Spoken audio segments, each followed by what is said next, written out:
Charlotte marks halfway in the MPI Cup Series regular season, just about as largely as Memorial Day marks the unofficial beginning of summer, but there's so much more to it than just that. It's a day of remembrance, thanks, and gratitude to those who've served and paid the ultimate price for our freedom, and, less importantly, a weekend chock full of racing. Hi, welcome to PitStop TV and the virtual Charlotte Motor Speedway. I'm Andrew Cardinale IV with Ed Shearer alongside, and while we may not see the tire failures of the 63rd running of the Coca-Cola 600, Ed, we will see a very technical intermediate race on display with a lot in our minds this Memorial Day weekend. Absolutely. It's one of the more exciting weekends that every race fan dreams of, being between the Monaco race with the Formula One and Indy 500 with the IndyCar drivers. But to cap it all off, we end up with the Coca-Cola 600. But this week with MPI, it's a little bit more different, a little bit more shorter than normal, Coke 600. So it's definitely going to be an intriguing one for these drivers. So I'm excited to see what we got tonight. There's definitely a lot on display, a lot in our minds, just a lot going on this weekend in some of the best of ways. Let's come into the sim for the first time and check things out as we get acquainted with the Charlotte Motor Speedway. Of course, 1.5 miles in length, sporting slightly different ends of the racetrack here, Ed. Turns 1 and 2 and 3 and 4, they feel just about the same, but 3 and 4 are actually a little more narrow, and pit road is just a little bit askew. It's got an easier entry than it does an exit. It's just a little bit askew from the front stretch. It's just a little bit different from most mile and a halves, and that's what makes it so much fun. Turns 3 and 4 being tighter gives it that just more difficult edge, and of course there's that bump that sits down there at the bottom of the track. It just makes it more difficult and a lot more fun. Yeah, like you said, that bump in 3 and 4 is very treacherous. I mean, these drivers have to be wary about how they've handled their cars. I mean, I've seen a lot of different line choice between this track now, moving more up to the middle to the top, basically to get the runoff on the exit to gain the momentum going into turns 1. But like you said, turns 1 and 2 basically is a lot more different. And the pit road exit, it just seems like it goes forever. I mean, that long pit road exit, that seems about sketchy between how slick it is coming off a pit road on the fresher tires, and it just seems like it takes forever coming off of turn 2 back onto the back straightaway. And worth mentioning, the track record so far on iRacing anyways in qualifying is a 29.527 set by Brian Mercurio in a Chevrolet Camaro. We likely will not see times really in that range. It was probably open setup, but interesting to note that these cars are still slower than the Xfinity Series and the trucks, which are actually the fastest of the 3 national series, at least on iRacing currently. Very interesting, very odd to consider. Standings coming into today after 12 races of 35. Again, I mentioned, and we'll talk about this in a moment, I mentioned that this is right at halfway of the regular season. This is how things pan out. Mario Miranda on top with 3 wins, so he's on top of the win column as well. 50 points ahead of Steven Stempien, who has been one of the most dominant drivers as of late. For the next most dominant driver, you have to look down to 5th place, Lawson Peeling, car 53. He most recently won the most recent points race and most recent race, the All-Star race last week, winning at Texas in an IndyCar and winning 2 weeks ago at Kansas in these NASCAR next-gen vehicles. Lawson Peel's on a tear. Yeah, absolutely, Andrew, and I definitely would think he would definitely have the most confidence going into this next race at Charlotte between winning the All-Star race and the previous race at Kansas. But one other driver we have to look forward to is the guy in 8th place with also 2 wins, Austin Reedy. He started out the year very strong, winning at Daytona and also winning at Auto Club. So I'm definitely looking forward to him to having possibly a bounce-back season, as he missed the last couple of races, eventually coming back after last week at the All-Star race. So it'll be interesting to see how he pans out here tonight. I believe he's in the session this evening, at least he should be, and yes, he is, in car 96, and he's a guy that could swing things 2 different ways, right? He led the beginning of the season and since fallen back has missed a few races and has already talked about the fact that he wants to get back up on the horse, wants to get back up on the saddle and get back after it, but he's got a lot of work to do now for the regular season. 153 points back of Mario Miranda. After 12 races of 35, by the way, these are your Auto Tempest team standings. Big shout out to Auto Tempest, one of the partners here of the MPI Cup Series. Drinking Bros Racing currently leading things there, and with a driver like Steven Stempien leading the way for them, and a second place driver, if you will, of Lawson Peel along with them. They're almost tied, really. They're tied in wins. Those two have been fantastic, leading the charge for Drinking Bros Racing. DBR, it's no surprise that they're on top so far. Prestige Worldwide and Podium Esports, though, very close for second, and TOW Racing back there on the 4th spot, just ahead of BRM Burnt Rubber Media. qualifying, getting on track, and I mentioned the schedule and where we sit now in the schedule. You can see race 13 of 25 in this regular season. We are covering all of the yellow numbered races, the gray numbers. Those will be covered by Podium Esports. You can see, I mean, we literally dead center in the middle of this regular season, Ed, which means there's still a long time to go, but you do have to get your game on. Oh, absolutely. And we're coming into that rough stretch of the schedule where we don't know possibly what could happen. I mean, Gateway, Sonoma, Nashville, Road America, those are all tracks that anybody could possibly win. I mean, Gateway, we have no idea how these drivers are going to handle with the next-gen cars. It's just going to be a lot of question marks going for the next couple of weeks, possibly with new winners and maybe even a little bit more consistency as we're winding up closer to the halfway point of the season. Meanwhile, multiple cars on track for qualifying, even a new driver out there in Jesse Whittington. Here's a look at Justin Erb. As I do apologize if some paints maybe don't update. I think Justin might not be in that car today. We'll see if some do here in the rest of qualifying. Garrett Brown, though, moves way up the board into third position, almost at 13 for some reason, but into third spot there in car 16. And Sean Kalis is on track in his brand new paint scheme. Let's see. Looks fast out of turn 4. We'll see what he can do to the line. Chasing something better than 7th where he currently sits, and he will go just a bit faster and move up to the 5th position in car 43.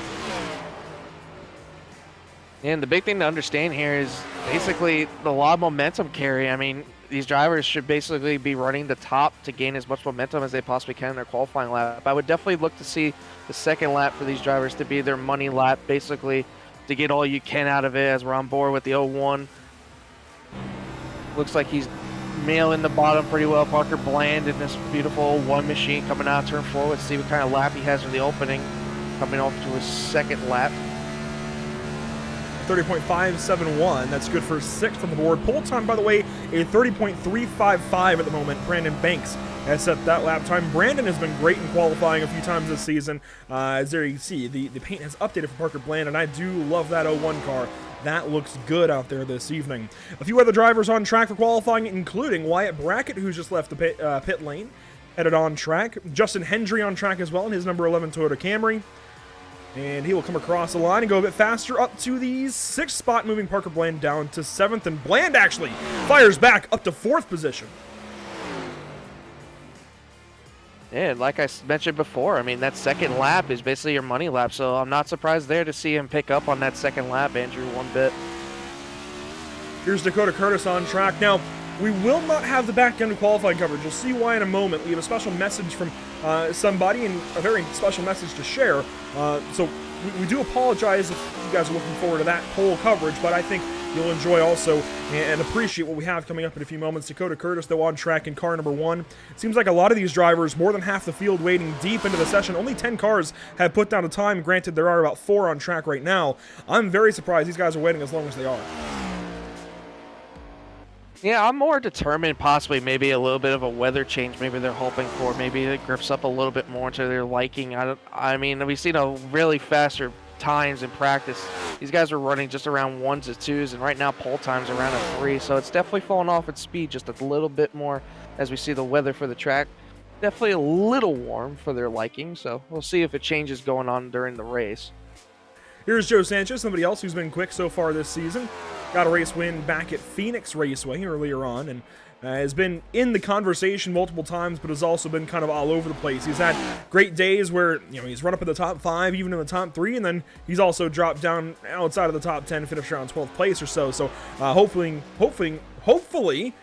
he can do a little better tonight as he goes 9th so far on the board in qualifying. Dustin Reeves on track goes up to the 10th, no 11th position there for car 6, as that car looks fantastic as we work into the afternoon. Zach Wilson also on track in car 51. And Zach coming to start his second lap, coming to start finish line with a 30.4. That's pretty good for an out lap, too. I mean, yeah, that's really good for an out lap. I mean, mostly we've been seeing these guys run 5s to 6s on their out lap, so definitely carrying a lot more speed than some of these other drivers. Gets the wall, and that's it. Scheming. That's rough. Unfortunate there. Ross Harlow goes to 8th on the board, though. Jesse Whittington making his first start here with Burnt Rubber Media gets on track in car 94, and this is a little different from the paint I think we were expecting, but it still looks good nonetheless. The number 94 Toyota Camry looking bright and patriotic there with BRM on the sides of his car. Austin Reedy now getting on track in car 96.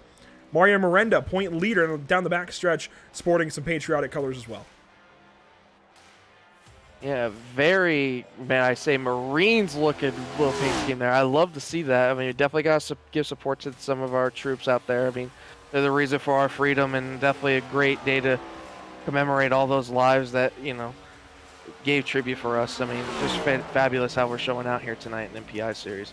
One more paint we want to go ahead and show before we take our quick segment, if you will. Steven Stempion's number 81. I gotta say, I love this one. It's so simple, of course. It's just a black matte base, but the stencil number there on the sides of that car, and the red, white, and blue logos on the hood and the quarter panel, it just looks fantastic. Shout out to Steven painting several of these cars out here tonight, including Isaac Mox number 7 and Charles Feltz number 75 paint scheme this evening.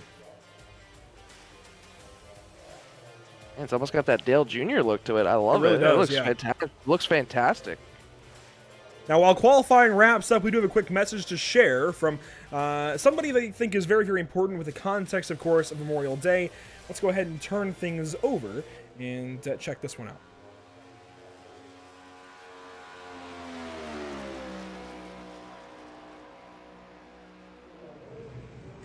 Hello, my name is Andrea Shields, mother of Robert Graves, who honorably served our country in the United States Air Force and deployed to Iraq. He unfortunately lost his battle to PTSD on Memorial Day 2017. I was blessed to partner with GEM Environmental to create an annual scholarship in Robert Graves' honor.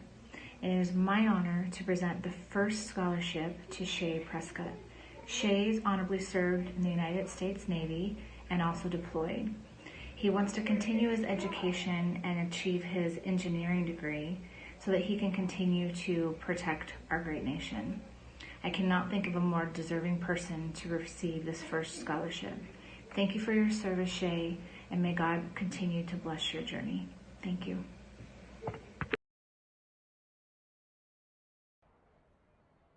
Now, of course, the MPI Cup Series supports the United States military and all related efforts, and as such, we were handed some important content and info pre-race, including that video you just watched. A big shout out to Andrena. And on that subject, in honor of Veterans Day, we would like to introduce the newest GEM Environmental STEM Scholarship.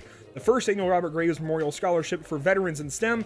Andrena Shields, the mother of Robert Graves, has partnered with GEM to award a $1,500 scholarship to veterans in STEM fields and to share Robbie's story to help spread veteran suicide awareness throughout the veteran community. Now, related to that note and related to that effort as well, if you or a loved one have been affected, or even if you would just like to donate to a cause dedicated to helping veterans battle PTSD, please consider donating to the PTSD Foundation of America by scanning the QR code on your screen now. And Ed, I know NASCAR and IndyCar, they have their efforts on this weekend, and those are very important, but I feel like when sim racing leagues come forth to do this kind of effort themselves, it's a much smaller dollar effort, sure, but it means so much more because nobody requires the MPI Cup Series, for example, to do this kind of thing, but it is very nice to see. Everything helps for any single person out there that needs this. I mean, it's just an amazing tribute that MPI has started, and I'm very, very happy to see that we are finding ways to slowly but surely help those that need it. Now, as we are celebrating, of course, Memorial Day weekend, let's go ahead and turn things over to a couple of songs I think a lot of you guys will recognize, and we'll just let the sounds do the talking.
A thank you to the U.S. Army Band and U.S. Marine Corps Band for those ones.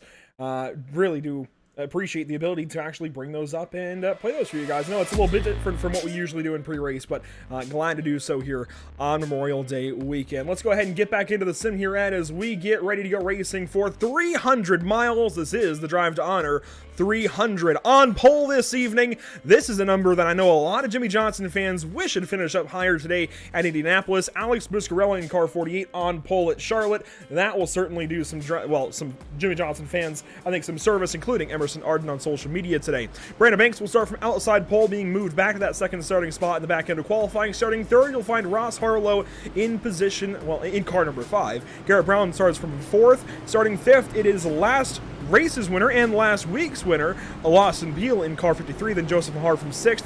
To complete your top 10, you've got Ray Rogers and Steven Stempian, then Mario Morendi, your points leader, and Ryan Kendall in car 68. Yeah, then at 11th, we got Austin Reedy and Curtis Kelly starting on the outside row with him. Alongside behind them, they'll have Wyatt Brackett and Judd Danielson behind them. Back in row 8, we got Travis Stevens and Parker Bland in the 01. And then behind them, we got Austin Shoemaker and Cody Kinsey in the 93, along with Zach Wilson in the 51 and Jesse Winnington in the 94. And starting 21st, you'll find Richard Swavely in car 32, then Sean Kalis in 22nd position. Starting from the 23rd spot, it's Justin Hendry in car number 11, and starting 24th is Brad Fulham. Starting from the 25th position, Joe Sanchez. Justin Erb starts from 26th. To complete your top 30, you've got Dustin Reeves, Chris Shoemaker, then Dakota Curtis in car 1, and Warren Kyle Keith in car 42. In 31st and 32nd, we got Keith Easley and Charles Feltz. 33 and 34, we got Isaac Mock and Daniel Mitchell, who did not make a qualifying lap. And in 35th, we got Chris Kroger.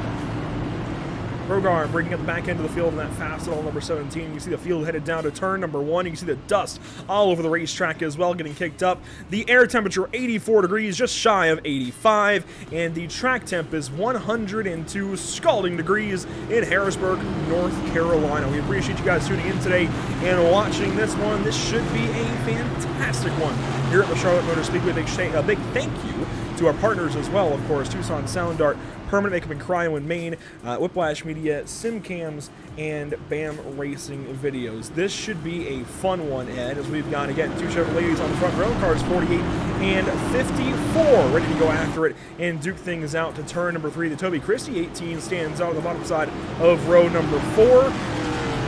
This is just going to be a good day. 300 miles, 200 laps here under the sun and into the night at the Charlotte Motor Speedway, America's home for racing. Let's go ahead and turn things over to the drivers, turn things over to Barney the Flagman and Alex Buscarella on pole to start this one off. Thank you for watching PitStop TV and the MPI Cup Series. Buscarella into the restart zone. Barney's got that flag out and ready, is going to give it a wave, and just like that, we're racing for 300 miles.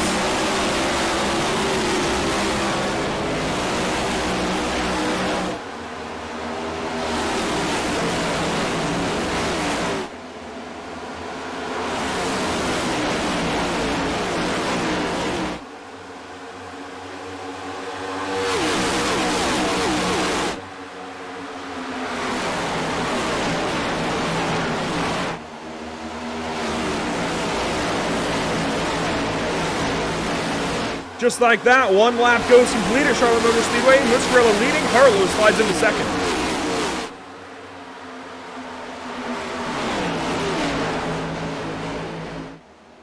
And Ryan Harlow falls into second, following our leader, Buscarella in the 48. Great start for him, as it's getting a little bit antsy back here, as we see a little bit of patience going on back here, as everyone's trying to get single file, maybe a little bit of moves here and there, but working away, coming down the front straightaway right now. Got some decent battles going all the way around here with that 81 looking to the inside right there. One car down to the grass. It looks to be potentially Dakota Curtis. Yes, it is in car 1, way down to the inside and getting back under control. Dakota sporting his own brand new and beautiful Larry's Hard Lemonade number 1 with Shenandoah Shine on the hood. Not the way he wanted to start things, looking almost like Kyle Larson did earlier today. Some handling issues, now looking at the entire field out his windshield on just lap number 3. Yeah, like you said, Andrew, we're going to be seeing a lot of this all day today. A hot track, going to be very slick conditions for these drivers on new tires. Definitely going to see a lot of handling issues. Might be some loose, might be some tight, but as you see this 14 just ripping the top around the 01 here, going down the back straightaway, carrying the momentum on back straightaway, going down into turn 3. Shoemaker grabs a spot. Parker Blaine going to drop another, it looks like, potentially to Zach Wilson, who actually backs out in turn 3. You can see Bland ripping the bottom line. That blue line here at Charlotte, unique to Charlotte Motor Speedway. It does not carry the same meaning, by the way, the same rules as at Talladega and Daytona, where the double yellow line is a no-go zone. You can drop down there if you so choose. It's just not exactly recommended here at the Charlotte Motor Speedway. Up front, Muscarella leads the show. Ross Harlow second, then Brandon Banks, and it looks like Lawson Beal in fourth. Garrett Brown wraps up your top 5 currently. Miranda has moved up a few spots, Ed, and your point leader is certainly looking good. Oh, he's looking very good. He's moving his way through. Started 9th. He's currently up to 6th. Definitely showing a little bit of muscle there. He's just working his way through 3 spots. I would like to see a little bit more patience out of him because we definitely have a long race. You know, get the tires a little bit worked up, as we've seen a couple of drivers already working up to the top, possibly even the second lane. So going to be interesting to see if this lane starts to migrate a little bit up more, if we're just going to see a lot more drivers at the bottom. But definitely like what I see so far of our points leader, Mario Miranda. Entire field works by us there in turn 3. One driver I've got my eye on, you called him out in the point standings, Austin Reedy, battling now to the inside of Joseph Mahar, the Auto Tempest 19. This battle looking good, headed down to turn number 1. This is for 9th on the racetrack, just ahead of Wyatt Brackett out of the great state of Maine. Wyatt sporting some new colors as well. And one of the other cars that Steven Sempian took a crack at painting, and it looks fantastic. Red, white, and blue colors all over that Chevrolet as Reedy slides back in behind Mahar, and will have to wait just a little bit longer. Yeah, Reedy tried his best right there, trying to get around him on the bottom, but that top side really carries more momentum off the exit on both corners. You see a little bit of a slip up there from that blue, white, and red car. I couldn't take out who that was. He got a little loose going through the travel there in the restart zone. Ryan Kendall. Yeah, he had a little bit of a moment there right next to the 94. And out of turn number 2, Kendall's going to lose that spot to Whittington. He slides in now just ahead of Justin Hendry, who we spoke to a little bit last week at Texas Motor Speedway in the All-Star race. Hendry had a good run going for a lot of that one, and unfortunately wasn't able to capitalize. It was Lawson Beal who walked away with that victory. Lap 8 of 200, you just saw that bobble out of forehead. These cars are getting a little bit evil. Oh yeah, these guys are definitely not holding back. We're just seeing a lot more aggressiveness out of these drivers. I love to see it as we see a little bit of a battle here going between the 18 and the 19. Mar and Rogers, I believe that is, and Austin Reedy's looking back there trying that second lane also. I'm really interested to see how these passes are being made. And we're seeing these guys make more passes around the top than we are on the bottom. So definitely going to open up a little bit more eyes as we're getting further down to this race as we complete lap 10. Oh, Mahar had way up the racetrack in the quad oval and just barely got back in front of Ray Rogers. Here's the onboard of Austin Reedy, and he's starting to look hungry behind Ray Rogers, looking for a way around. It seems like that 18 car started 7th, is dropped back now to the 9th spot. Rogers headed the wrong direction, and Reedy will be happily obliged to head down to the inside of turn 3 and take that spot away. Now blinking a little bit is Austin Reedy. Very odd.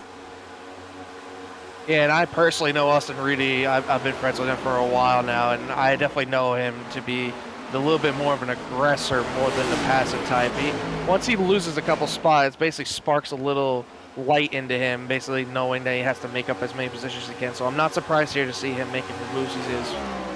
Working again on Joseph Mahar. This is for 8th.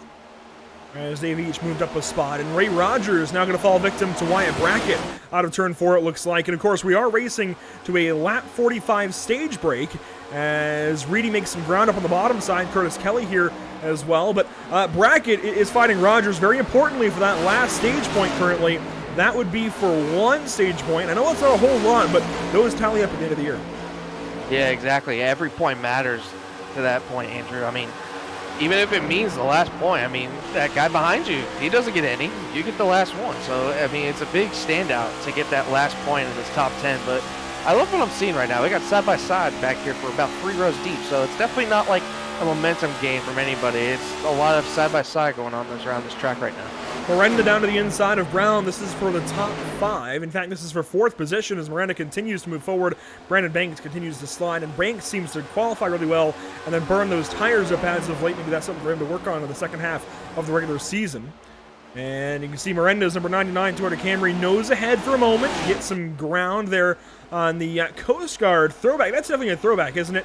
I believe to one of the old Kevin Harvick machines, but or maybe, yeah, Kevin Harvick sounds right. That is a good-looking 16, by the way.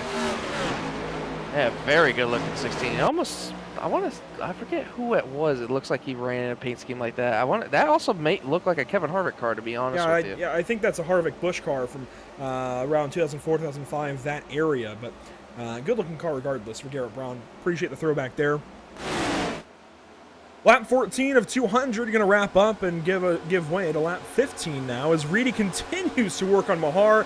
He almost has that pass made, but this is showing what we've wanted to see for a long time, is sustained side-by-side racing with the car handling issues. Again, and we've seen it in the NASCAR broadcast today, I really think this Gen 7 car is starting to come into its own on these intermediates. I never would have expected this a year ago, but they are looking good as Reedy finally completes that pass. Oh, yeah, absolutely. I mean, the racing has just been phenomenal. I mean, multi-lane racing, too, to say that for the least. I mean, last year with the last gen cars, I mean, we've seen a lot of single file, so it's definitely a little bit more, you know, single pack racing. But now it's like we have side-by-side battles going all over around this track. As we're seeing the 19 now with the 10 wide bracket looking at the inside of Mahar. So Mahar's starting to pull back a little bit here on that top side, even though that's where most of the people were making their passes so far this race. The fan cam here in turn number 3. Got a few fan cams around the racetrack that string together.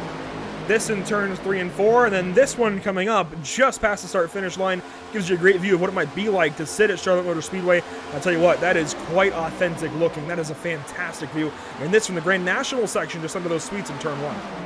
Those condos, actually. Yeah, I would love to rent one of those out for this kind of race. That would be a great seat right now.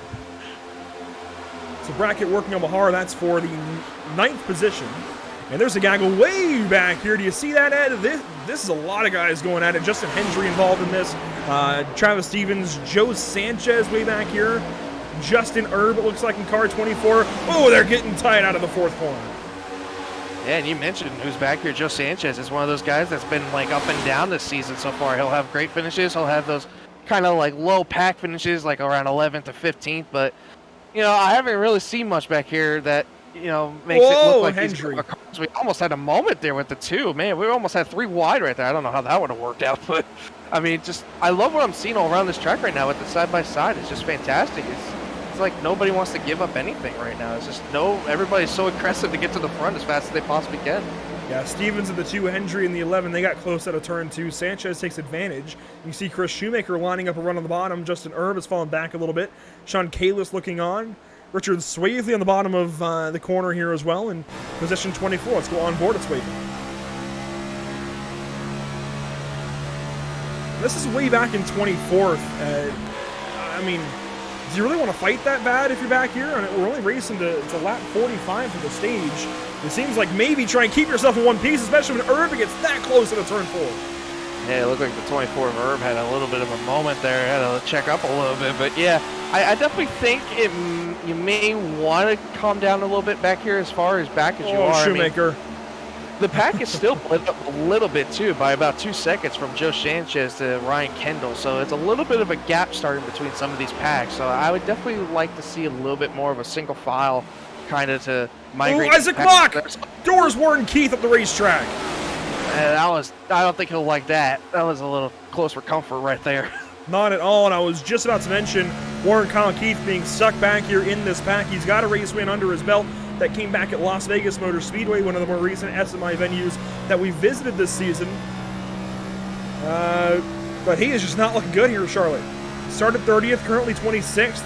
I know there's a lot of racing left, Ed, but you've got to be a lot higher than this, I would feel like, especially when the track looks like this ahead of you. Oh, yeah, absolutely. This is not a place you want to be. I mean, even watching last week when I seen a lot of Warren Kyle Keith in the photos and the videos, I mean, this guy was missing about every single target that was flying at him, even a car fly over him at one point in the All-Star race. So I don't think he really wants to be back here where all the mess is happening. He gets right up to the rear end of, I believe that's Isaac Mock right in front of him. He thought saw the rear diffuser underneath that 7. Got real close, gave that diffuser a safety inspection, I suppose, and now falls back a little bit. You can see Swavely working on Erb, and Shoemaker still moving around, and Erb blinks out there for a second, comes on back in, And small connection issues like that throughout the field, not all that surprising. Back up to your top 5, though. Here we go. Ross Harlow still in second spot, sliding back to Lawson Peel as Muscarella opens up an advantage. These guys have not moved around much, but they're getting closer together. No, but one thing I'm not surprised to see up there right now, Andrew, is that our points leader, Mario Miranda, I mean, he's making so much time rolling that bottom. This is basically the one driver I've been noticing that's making that bottom work way too perfect right now. I mean, he's got that thing on lockdown. I'll be interested to see how he does when he migrates up to a different lane, possibly as the 53 tries the top lane to see if he can't get a run around the 5 of Ross Harlow. Possibly build up a run going down here. Whoa, block. Block there. Is he gonna try the apron maybe? Nope. Okay, he's gonna stay behind him. Wow. These guys are really going at it right now. All the way down to the bottom of the racetrack. That was aggressive out of Ross Harlow, especially to just give up that bottom side in turns 3 and 4, side by side across the stripe. It's only lap 24, guys. Yeah, this is going to help our point leader, Mario Miranda, as he's going to go up to that top lane to follow the 5 past the 53, but I think the 53 might be a little bit better here, rolling off the bottom of 2, possibly side draft even the 5 as we see. Basically a little bit of a tandem draft going on back here between our top 5 right now. Getting real close for comfort, especially this far up. You don't want to jeopardize your run your early guys, but hey, I'm sure a lot of drivers further back would appreciate it if they did. Oh, absolutely. I think they would appreciate a little bit of contact maybe to get these guys back up there. Mario Miranda starting to eat up my own words. I said he was basically running the bottom a lot now. I've seen him past 2 laps running that top, making some time as we're on board with the 81 of Steven Stemping on the back of the 54, Brandon Banks. Definitely who's made his way back up here as we thought his tires were fading a little bit close right there to the rear end, but it seems like the 54 is struggling a little bit to roll the bottom right there. Had trouble on the entry to roll that center off, but I mean, I'm just really amazed the aggressiveness we're seeing right now. That block on the 5, I mean, Andrew, we're only 24 laps in, and you usually wouldn't see that kind of stuff until maybe we're about 10 laps to go. I think at the same time, though, as Miranda gets real close there to Harlow, no contact on the backstretch. They definitely hit that time. I think Harlow knows that the situation he's in the points, he needs these stage points. He needs to put himself in a good position to make the playoffs. He needs to race like this.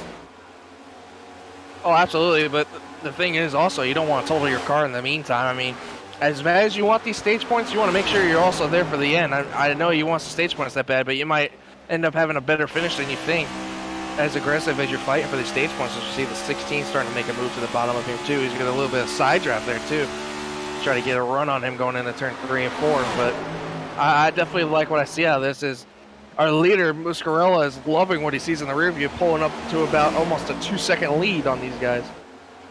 Yeah, Muscarella has just been continuously putting time on these guys, but now with 16, 17 laps to go on the stage, Miranda has finally been just let loose to start gaining on him. You can see he's starting to walk away from Garrett Brown and company and can start chipping into that lead. Will he be able to do so? That's the question, though, as the gap actually extends that time to the back stretch and now shortens up a little bit into 3. We'll see where it's at in the line.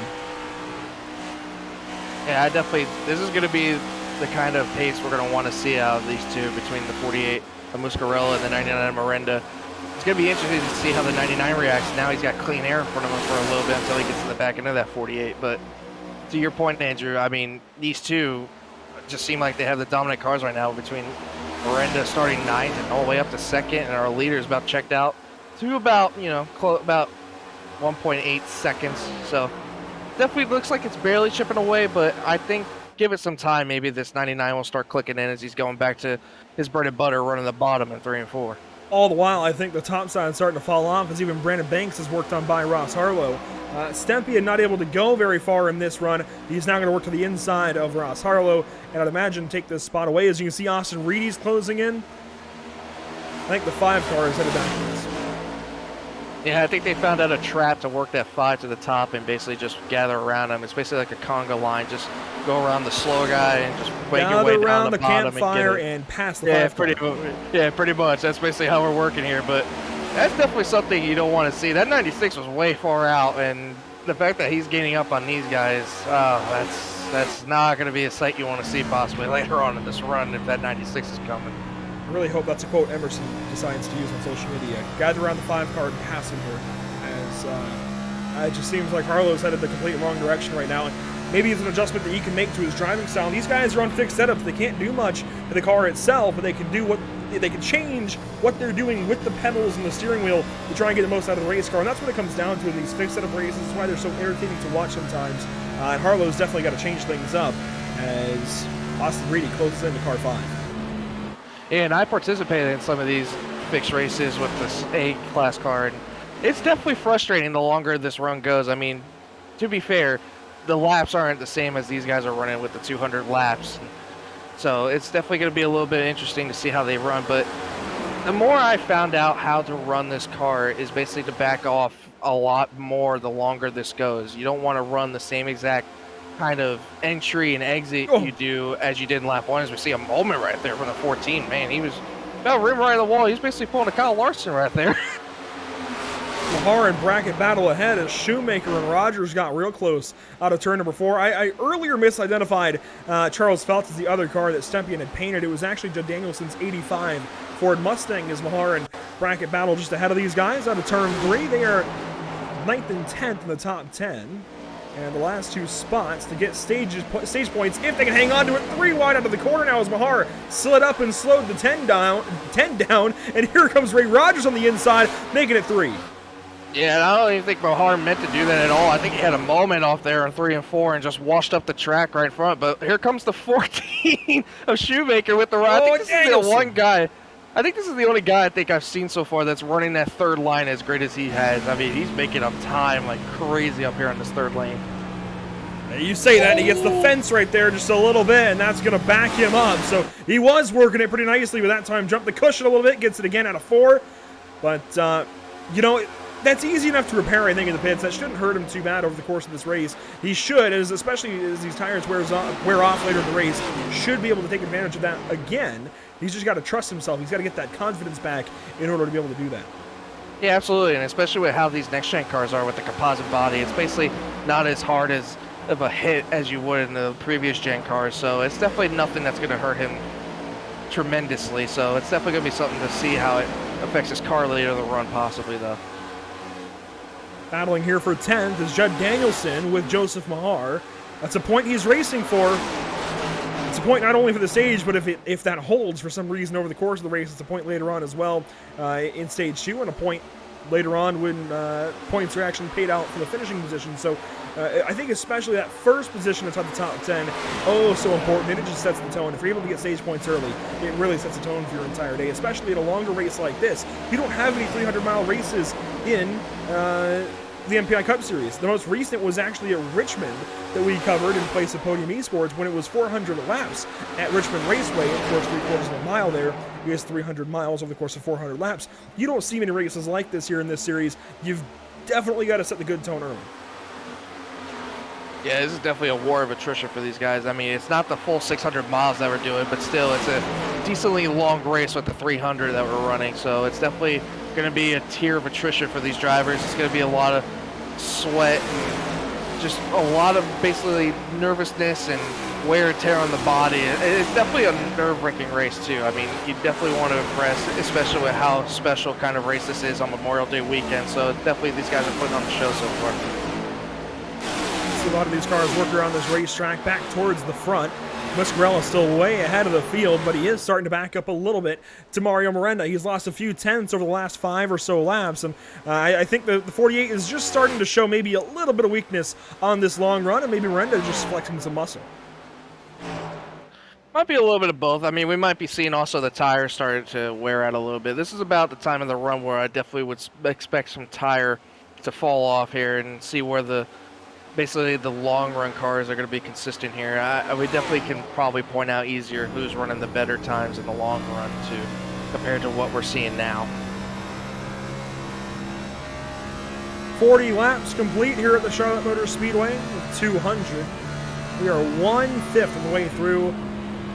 I believe that would be 60 miles complete right there. Yes, that would be 60 miles complete out of 300. We'll follow that throughout the course of the day. And you can see up ahead just a little bit of lap traffic, it looks like. Just Dustin Reeves, the final car in line. And oh boy, he's got a lot of right side damage. I can see why he's this far back. Yeah, that's definitely not going to help his possible issue there. It's definitely, yeah, he's even struggling to make the bottom there. I don't think he's trying to run that kind of line, but yeah, it's definitely not going to help him in the long run. So I can definitely see why he's falling off the pace. But I mean, this battles back here just go on and on and on. We still got battles going on for the last point in the stage. We got the one car starting to run down the whole field, possibly in 25th right now. Is a little bit more separation though. I mean, we're starting to see not many packs so far though. So importantly, though, remember that Dakota had that slide on the front stretch and fell back to 35th. He was looking at the entire field in front of him on lap number 3, and he has made up 10 of those positions up into the 25th spot. So really important. Well, he passed 10 cars. I guess that's 11 positions. I don't know. Counting is weird sometimes, but he's passed 10 cars, the important part, and I'd imagine he's going to pass at least one more here, Zach Wilson, who was strong early in the day. That 51 car is headed backwards quick. Yeah, it might be a little bit of aggression on the tires there. I mean, like I said, oh yeah, that probably wouldn't help either. I'd probably think him a little bit more tighter than he would like to be. But this is definitely in the run where we see the tires start to fall off, and we see who's been saving and who's been wearing. I mean, this is where we're going to find out as we're on board with the 96 now. Trying to make a move on the 18s. We're getting close to the stage break here. He's just been passed by Ray Rogers. The Toby Christie 18 is setting sail right now. Remember, Reedy was up to the back end of Harlow a little while ago looking for that 7th spot, is now down to 9th. Oh, yeah, that's right. And Joe Sanchez Sanchez got around them, too. The stage should be ending right there, actually, as we complete lap 44 and head on to lap 45. It may complete here at the end of 45. It should have completed there, though. And I guess we're going one more lap. So we're going to completion of 45 this week, and at least per the Race Week channel. So if it's different, Dakota Curtis can yell at us, and then, well, there we go. Caution's out. Stage is over. I think he'll yell at you more than me, to be honest, but he doesn't really know me as much as you. He just likes to yell at whoever he can. That's Dakota Curtis for you. We love that guy. But Alex Piscarella does win the stage. And you can see your top 10 there on your screen. Mario Miranda second, then Lawson Peel, Garrett Brown, Brandon Banks, Steven Stepien, Ross Harlow, Ray Rogers just getting that point over Austin Reedy, and Joe Sanchez hangs on to the 10th and final stage point in stage number 1. And again, very important that you go out there and get these stage points early in this race. It's going to make a big difference later on in the year. Oh, absolutely, but I think a lot of drivers are very happy to see this stage break, because I definitely think a lot of people are going to want some Four Fresh Good tires right now. That they are, and I think we learned a lot about our top 2 in that run, Muscarella and Miranda. We learned that Muscarella is fantastic so long as you leave him to his own devices, but I think Miranda, over the course of the run, has got the better car and will likely power ahead later on in the day. The entire field comes down to the safety of pit lane, and we'll get service.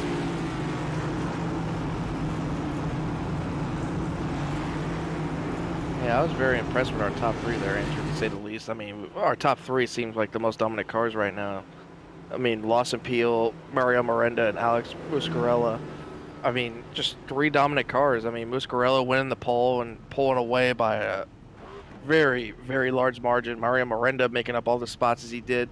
And then Lawson Peel, our previous winner in the All-Star race and also our winner in Kansas. So we got 3 very key drivers right now that are our top 3s. We see a tight race off of pit road for second there. Alex Muscarella does win the race off pit lane, though, and that wraps up a clean first stage. And Alex, I know you're often critical of yourself, but how can you be critical of leading every lap of stage 1 and getting that stage win? Well, I can be, because Mario was marching me down, so that means I obviously was doing something a little wrong, but it felt good. I feel like what I'm doing is working pretty good. I just need to slightly change a thing, and I feel like I can stay out front here, so we'll see. I know I've got some fast guys that didn't qualify too well that are coming. And we talked briefly about what you guys can do with the pedals and the steering wheel. Obviously, you can't adjust any actual adjustments on the car aside from brake bias. What can you do in the middle of this race to actually change how you're wearing these tires and how your speed evolves? I mean, just changing how I'm lifting and how I'm getting back into the throttle. I was really taking advantage of the track being dusty, and was getting the car kind of free doing it early in the run, but that's not going to happen for the rest of the race. So just kind of change my lifting and accelerating points just a little bit to save that right front. With pace car lights shutting off here, Alex, who do you have running on board? Do you have anybody running on board here with your Power of Pride 48? I'm gonna be real.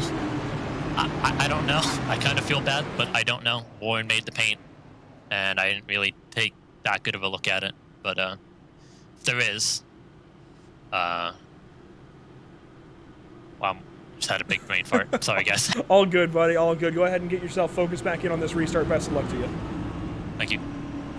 Alex Muscarella there had, as you mentioned there, a bit of a brain fart, but hey, it's good to have him out here supporting the armed forces regardless. And I gotta say, of course, it's a throwback to Jimmy Johnson's older paint schemes, but that is a fantastic looking 48, and definitely appreciate the work there for Warren, Kyle Keith, and everybody at SKM to get that car out of the booth and onto the racetrack. That is a good looking 48 Chevrolet Camaro.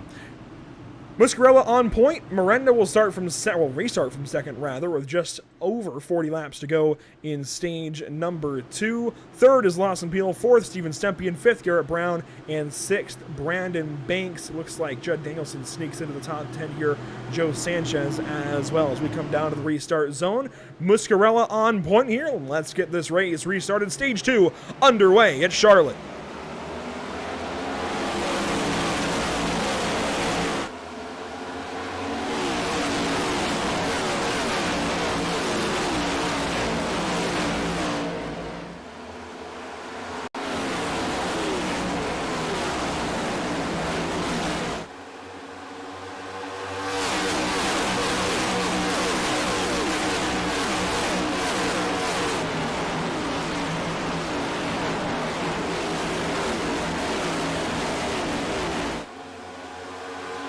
Lap 1 off the restart complete. It's still Muscarella out front, but now Mario Miranda has a much shorter distance to go to that 48 car.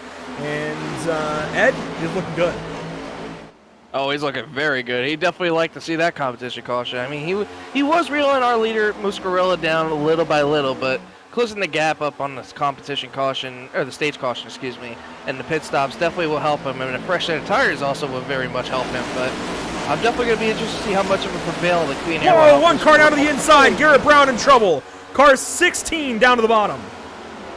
And he will save it, get back onto the racetrack, but he does lose about 10 spots. Now down to 13th and about to lose 13th to 14th. And Ryan Kendall, a great catch there, but oh my goodness, that could have been really, really disastrous for Garrett Brown. Yeah, it almost looked like an exact replay of Dustin Curtis earlier, too. Dakota Curtis, yeah. Dakota Curtis, excuse me.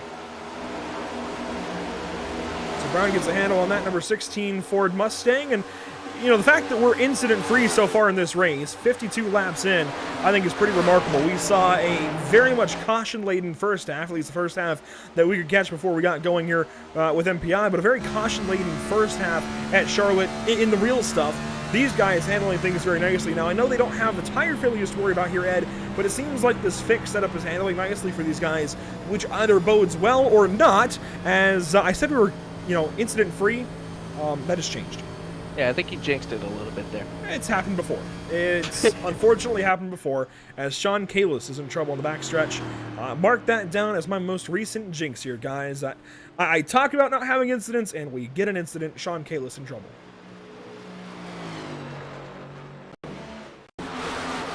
He was already quite a ways back in the field. I wonder how this one came about. You'll see car 43 with Ross Harlow back here. Harlow took a big dip, and Harlow actually hits him. Wow. Yeah, I got nothing on that one. I'm gonna be real. I think you pretty much pointed that one out pretty honestly. Just looked like the 5 had a little bit more speed carried out in the corner and just ran over the 43 a little bit there. You don't see many incidents that are that cut and dry, do you? No, not really. The onboard here from Kalis Machine. Harlow comes up, gives him a shot in the shorts, and says, yeah, you're gonna spin. And Sean obliges. Goes around for a spin. Doesn't hit anything, but did get hit. Yeah, I think that's the positive, just not hitting that safer barrier. I mean, that would have definitely put a lot more damage on his car and might have even ruined his night, but I think a little bit of minimal damage, so I don't think it's that bad. But he's definitely going to need a new set of tires, though. Those are probably much scorched. And depending on tire limits, actually, as these guys have 5 extra sets, he may not want to burn a set right now. he may have to deal with these tires until the end of the stage and just come in for repairs. Yeah, you're actually right. I mean, the way these guys go through tires, I mean, we went 6 through a total 45 sets. lap run. Yeah, we went through a 45 lap run, and these guys were starting to lose their grip a little bit. So definitely going to be interested. Yeah, it looks like you didn't take tires, just a damage repair. Definitely a smart call on that at play. I definitely would. Definitely I a smart think call. if it was stage 3, you'd go ahead and take the tires, but being that you have a guaranteed yellow up ahead, just save what you can here, get to the end of the stage, and worry about it from there. I think that's a very good move from Sean Kalis to save his set. Only 6 total sets. I know we're a quarter of the way through the race thereabouts, but I still very much agree with saving a set right now and waiting. You know you're going to need them, and the way it looks, I know we didn't have any incidents in stage 1. We get one immediately in stage 2. The way it looks, we very easily could have a lot of incidents toward the back end of this race in stage 3. Go ahead and save that set for later in case you need them. I like that call.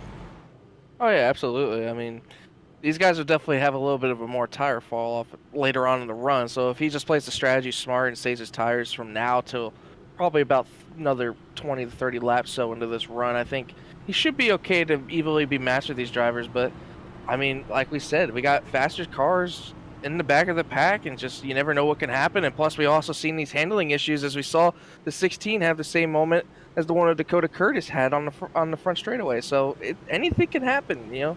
It's just crazy what's been happening so far in this race.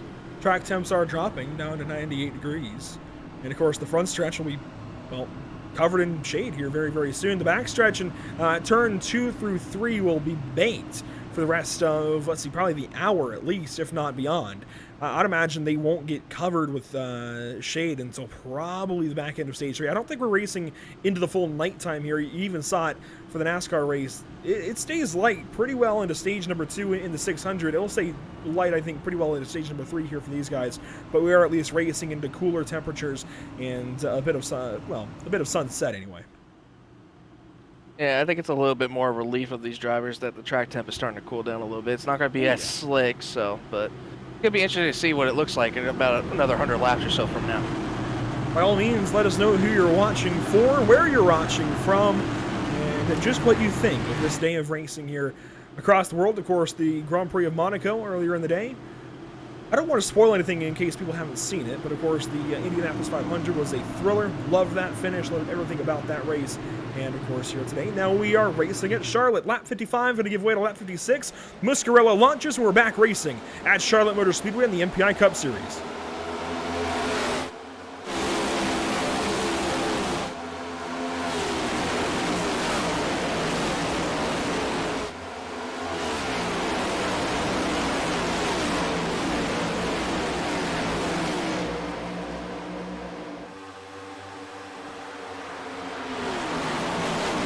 Field working around here at Charlotte. Muscarella still leading one car way up the racetrack. That was Brandon Banks on the outside of 3 and 4, losing a spot to Curtis Kelly. Yeah, we had a couple of close moments around there. Back straightaway, I saw a lot of 3 wide racing going on back there too. I couldn't make out who it was exactly, but yeah, Brandon Banks about had a moment off of turns 3 and 4.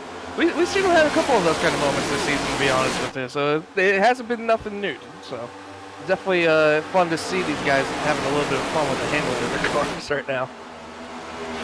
Static cams around the racetrack really showing off how these guys are battling around here.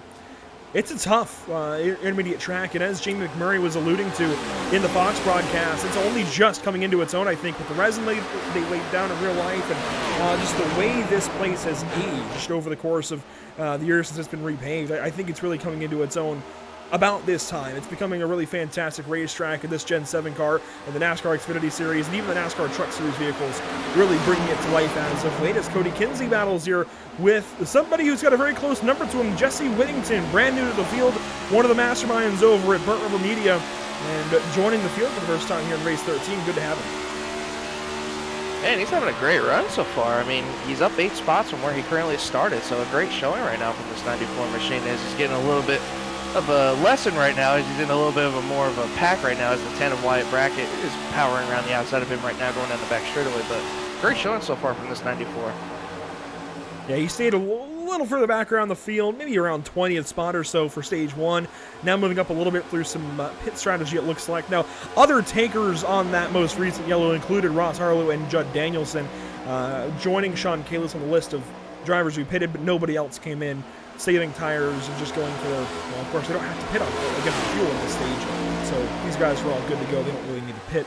Unless we get a yellow towards the end of the stage. We might see some takers, but Whittington now working on Ray Rogers, who's gone on by him. And another driver I want to touch on is in the, you actually have to search for him a little bit, the 24th position.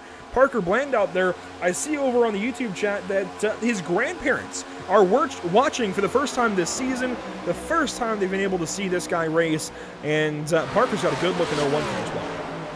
Well, that's fantastic to hear. I mean, it's always great when your family's in to watch you race. I mean, it's been fantastic. I love it when my family starts to watch some of my races too when I'm in there. So it's definitely a little bit of motivation for him, definitely to have a great run tonight.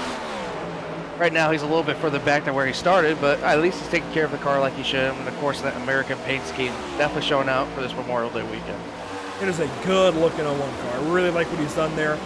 I think maybe he could go for some white numbers because of where the numbers are, but otherwise that is perfect. And even on the TV panel there on the rear, fantastic job there, Parker. I love what he's done. And it just looks good. So he's working in the 24th spot, started 16th, so has a little bit of work to do, I think, but a lot of time to get that work done and get back towards the front and figure things out for car 01. Back towards the front, in fact, Lawson Peel very, very close here to Mario Miranda. Lap 63 now, racing to lap 90 for the stage. Yeah, and this whole pack has pretty much been grouped together. I think Lawson Peel's the only one right now that's been running this third lane just about 1 and 2, making the most time up, as I think he's going to try to get the run around Mario Miranda, but he slides up to block it. But the 81 of Steven Stempien is looking on the inside too of both these guys, and I think he might possibly make the run for it. Might even have some for these guys, but behind them, Joe Sanchez, who finished 10th in our previous stage, is also having a great run. On board here with Steven Stempien, won earlier this season at Talladega and Darlington. Thankful to have had coverage for both of those races. Thankful to have had coverage as well for both of Lawson Peel's wins at Circuit of the Americas in Kansas Speedway.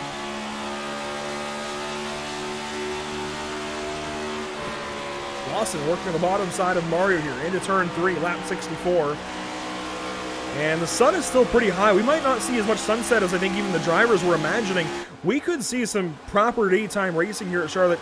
We don't see much fully daytime racing at Charlotte anymore, but this would be actually, I think, a welcome change for some of these guys. Be able to really work the track in and work these tires over the course of 200 laps. Yeah, and Lawson Peel makes the pass around Mario Miranda. Move Lawson Peel, our last week's winner in the All-Star race, into second with Mario Miranda into third, but now the 81's trying to the inside, possibly of the 99 of Mario Miranda, trying to get there to his quarter panel. I think he will right off the exit. Miranda had a little bit of a moment, but on board with Austin Reed as he's just watching back here, lingering, watching these two battle in front, along with the 55 and Joe Sanchez. It's getting a little bit more antsier up here in the front, Andrew. Yeah, Reedy closing in on this top 5, just one spot out of it now as Stempien goes on by Miranda, and I would not have expected this at all. Miranda was so good later in the run. I really expected the 99 to come into his own in this second run, but just not at all the case. I don't know if he's changed something up with what he's doing in that car or what have you, but Miranda headed the wrong direction, and that's not a statement you hear very often. No, absolutely not, especially for a points leader. I mean, the more consistent driver that we have in this series right now, I mean, that's the reason he is the points leader, but it's definitely something a little bit off than what we've seen him doing earlier. I've noticed a little bit more. He's been inching his way up from the bottom, not running it as he used to in stage 1, but I mean, it seems like all these other drivers are trying to take advantage of it, working the bottom, and we saw Lawson Peel make the run up the top and the bottom, and the 81 even made the bottom work against him too, but now Joe Sanchez is ringing the doorbell as we see the leaders all gaining up back together, as we see the 16 who had a moment in the infield making a pass on Cody Kinsey for 9th. Just inside the top 10, Brown has worked back into that stage point area, and as you mentioned, working on the Wawa 93 Chevrolet of Cody Kinsey, one of the newer drivers here in this series. Maybe a bit of contact there down the backstretch. Thankfully, they keep it headed the right direction. But as we come around to lap 69, it's been a nice comeback so far for Garrett Brown, just working his way through, just nice and steady, slow and methodical, trying to get these spots back. Oh, absolutely. I mean, talk about a great recovery. I mean, he about lost it in the front stretch. I mean, if it's anybody else, that car's wrecked. If it's me, that car's junked. Yeah. I mean, you can't. It's really hard to possibly save these cars. Everyone's having a moment here. He's just working around the top side of Brandon Banks, but these cars are very hard to save. It's just a lot more different than the previous gen cars. It's just very hard. I mean, the way these composite bodies, these cars are a lot more bigger and tougher to handle.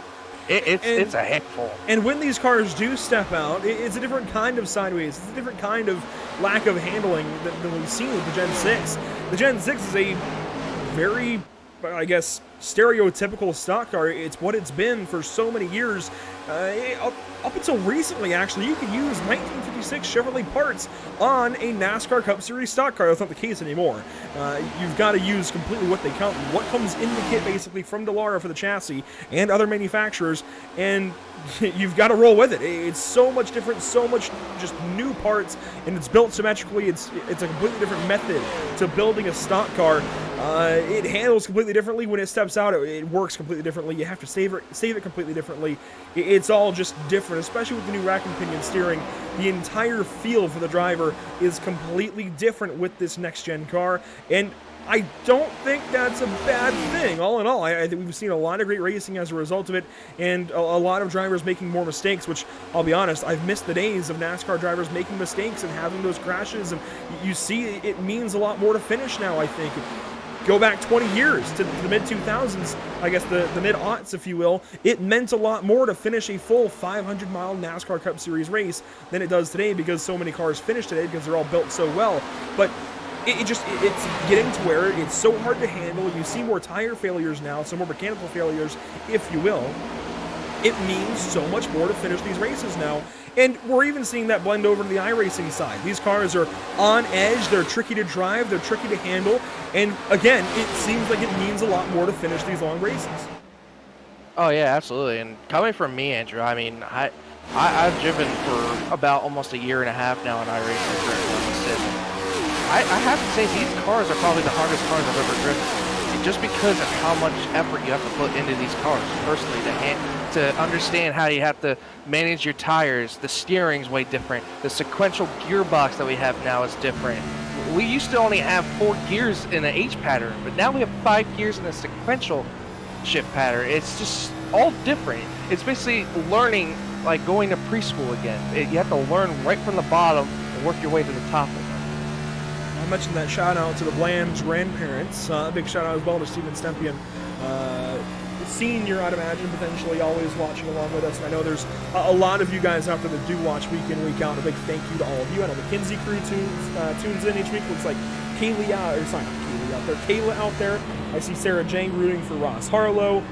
Let's see who else. I know Chris Progar was out there. And admittedly, I see Emerson's comment now as the Extreme World Racing League. Yeah, we did have the 24 Hours of Nürburgring this weekend as well. So stack that on to the weekend with Monaco, Indianapolis, and Charlotte. You had the 24 Hours of Nürburgring. That's pretty special to have all in one Memorial Day weekend. I know 2 of those international races, 2 of those here in the States, but still very, very cool to have on this full weekend of racing. 75 laps into this one, though, and really not much has changed. It's been car 48 the entire race, Ed. Do you think that's going to change, or do you think he's got this field covered?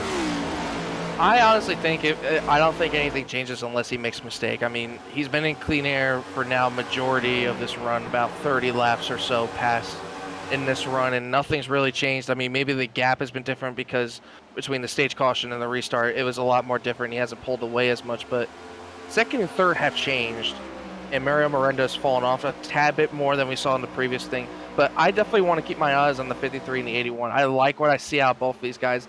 I've seen Lawson Peel running this third line as we see currently on turn 1 and 2. And he's been making up so much time doing it as the 48 manually runs the bottom to middle lines only. I don't know if the 53, when he gets there, if the 48 can be able to run up there, because I haven't seen him run up there before and possibly block the 53, because we know how dirty air plays so much of a factor in these cars. Battle for second. Stempian took a look. He was there for a moment. Now Miranda going to have a look here at car 81 potentially for third place.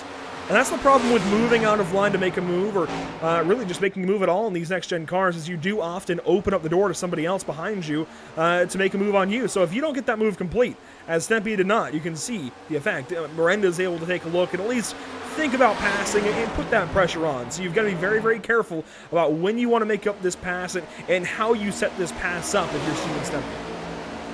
Yeah, I really like what I see from this 81. I mean, he's been on rails. I mean, not only a good-looking paint scheme that I want to say it's almost a Dale Jr. paint scheme. I feel like I've seen it on a Dale Jr. car before, but I mean, he's just moving. I mean, he's making his bottom line look very well as we see Mario Miranda get a run on the top. Whoa, down to the bottom. He's going to shoot to the bottom, go for the crossover, going into 3 and 4. What a move by our points leader, Mario Miranda, to possibly move himself into third. But I think Steven Stepien is going to try to make it not as great on the exit right now as he tries to fight back and get that third place back side by side going to the front straightaway. And the big thing that does is relieve the pressure on Lawson Beal. He's able to race again and just get back to his own deal, as they're all much closer this run to Alex Muscarella. They were over a second back, almost 2 seconds back actually, in stage 1. Now they're only about a half second back. So this is much different from Muscarella. I think he's just trying to save his stuff though. He ran out to an early advantage in stage 1 and now trying to nurse things a little more.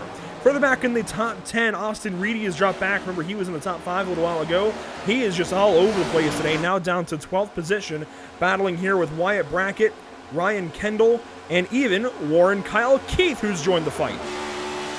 Yeah, I mean, talk about a pack back here. I mean, this is the most I've seen right now. I mean, our leaders are pulled away kind of single file, but actually, he hit him. He gave him a little tap there. Oh, my. Ryan Kendall gets real close to the side of the 42, but yeah, Warren gave Austin Reedy just a bit of a boot there in the bottom 1 and 2. Now looks to the inside in 3 and 4. Admittedly, Austin is very much off his usual pace. Yeah, he really is. I don't know if it's just running this top lane if he's just not comfortable with, but I mean, earlier we seen him making passes, I believe, on the middle and the bottom, so I don't know if it's just maybe possibly a driver adjustment or what, but I mean, he's just falling back a little bit. I'm getting a little bit confused here. We got a lot of red, white, and blue paint schemes here. I'm trying to figure out who's who here. I'm going to scroll through and everything. It's a lot more harder than it looks. Curtis Kelly working on Wyatt Brackett inside of 10 to go in stage 1, or stage 2 rather. Kelly did not get a point in stage 1. Been as high as 7th in this stage, but has since dropped back as low as 18th after starting in 11th place. So he's right back to where he started as Miranda and Peel gets battling, it looks like. Further up front, side by side they go down the backstretch, nearly touching there. The Camo 99 back down to the inside. And that means Stepien also has gotten through to second. We missed that. There must have been a moment or something that we missed. I don't know, but right back to where Lawson Peel was, running that third lane. Maybe. I mean, he's been up there, so it wouldn't be surprising. That's where we've been mainly seeing him run up there. And now Joe Sanchez is starting to join the fight a little bit as he's closing in. Watch the right side of this 53 car, see if there's any damage. I don't see anything. Is that a crinkle right there by the headlight? Like right on the right side? No, it's actually just a paint scheme. Oh, there's a stripe there on the fender. You can see it there on the left front. That is just the paint scheme. That's why I was kind of confused. He might have still grazed it, but he hasn't done any damage as now he crosses up the 99. A great battle for third with about 5 laps left in stage 2. Yeah, I absolutely love how these guys are going after it. I mean, this next J car is really put on the show at Charlotte, like you mentioned, Andrew. I mean, this difference in the car is just making this racing so much better. Battling here with Joe Sanchez now looking on, one of the DBR teammates to Lawson Peel. Right to the bottom of turns 3 and 4 goes car 53, chasing Mario Miranda now as they get clear of each other. Further back in the top 10, Wyatt Brackett hanging on to that last stage point. Just behind Brandon Banks as Curtis Kelly now has a fight from Warren Kyle Keith. And how about Warren Kyle Keith? I mean, he started all the way back in 30th, Andrew. And we talked about him earlier, back around 26th. Yeah, I mean, he's been slowly but surely making his way up. I think that stage break was a saving grace for him and helped him with the fresher tires to get around some of these guys. I mean, you never know how fresh tires compare to some of these guys and help them out as we see him making the pass around the 29 of Curtis Kelly right there for 11th.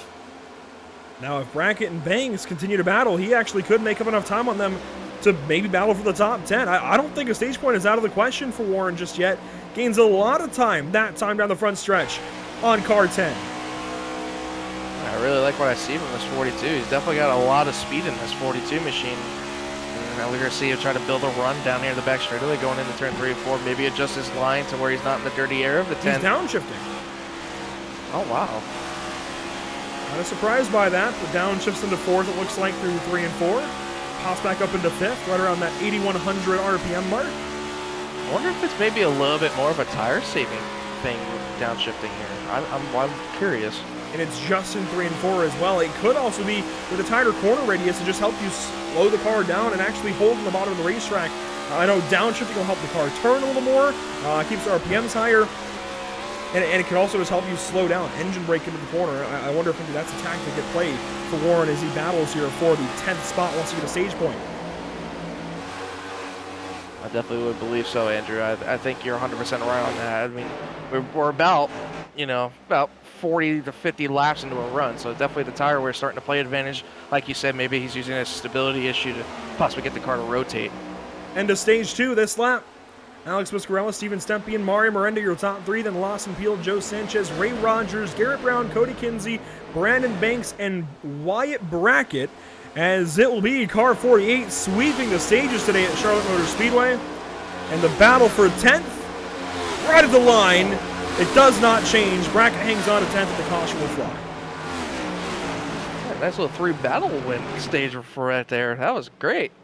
Props to Brandon Banks and Wyatt Brackett for not giving those spots up. But man, Warren was so close to greatness there in that stage, coming from way further back in the field, nearly eking out a top 10. Muscarella, your leader, though, sweeps the stages. And while I'm sure he would love to talk to us again, that means we can go ahead and talk to second in stage 2, Steven Stempian. Not yet, but coming up. I definitely think he took what he told us in the stage 1 interview to heart, Andrew. He definitely said he had to change up his little bit of strategy with Mario Miranda running him down, possibly even lifting out a little bit early. So I definitely think he took that to heart and changed it up a little bit there and dominated that stage 2.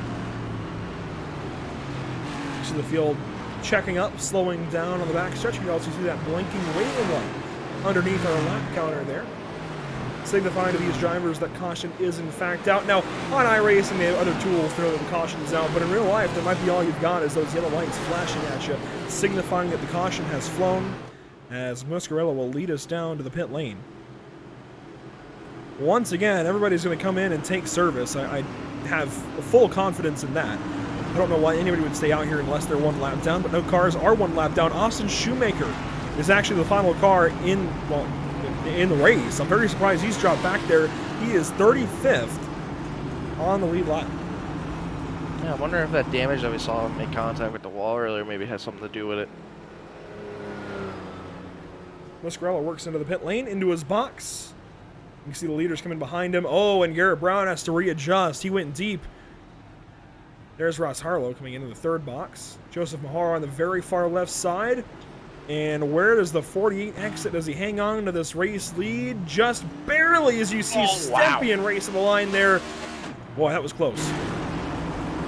Yeah, I think this is the only way that these guys have a chance to get around Muscarella right now is just the pit lane. I mean, but he has that first box. That first box means so much at this track. I mean, you have the shorter distance to get to that line. So it definitely helped him out there a little bit. Stage 2nd place winner, if you will, Steven Stempian grabs 9 points in stage 2. And Steven, the car looks good, but maybe not just quite good enough for car 48. What do you have for him here? It's just all about clean air, man. Dirty air is really affecting this race. I don't know if you saw that run. I was taking it low while Lawson was taking it high, just trying to get some clean air on the nose, and it was working. Just try to disrupt that for him and try to get him in some traffic. That's going to be the key.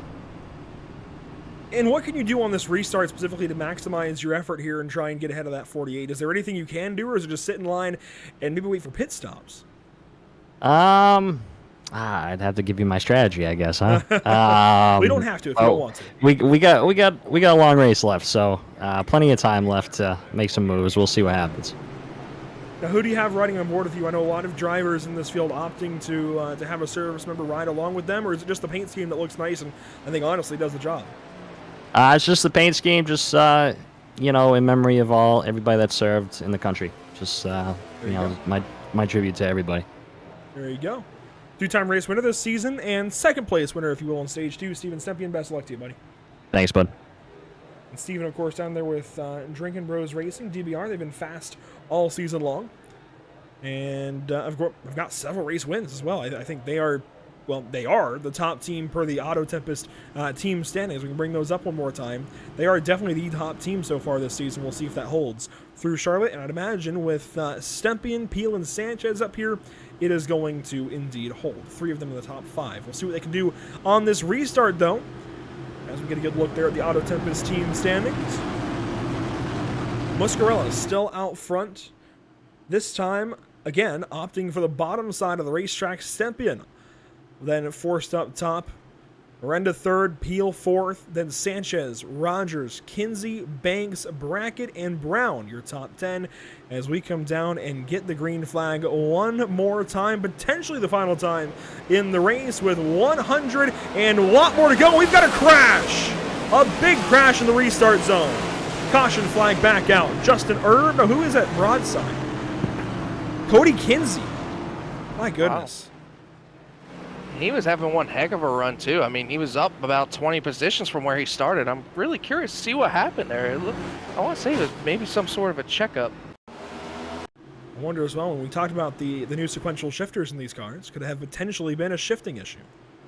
We'll see here for car 93. He's that center car on the bottom side ahead of the 10 behind the 55. In the bottom line, they get going. They do check up there. Brackett. Oh, and you know what? That's definitely wheel spin. The actual crash is wheel spin, but there was definitely checkup as well.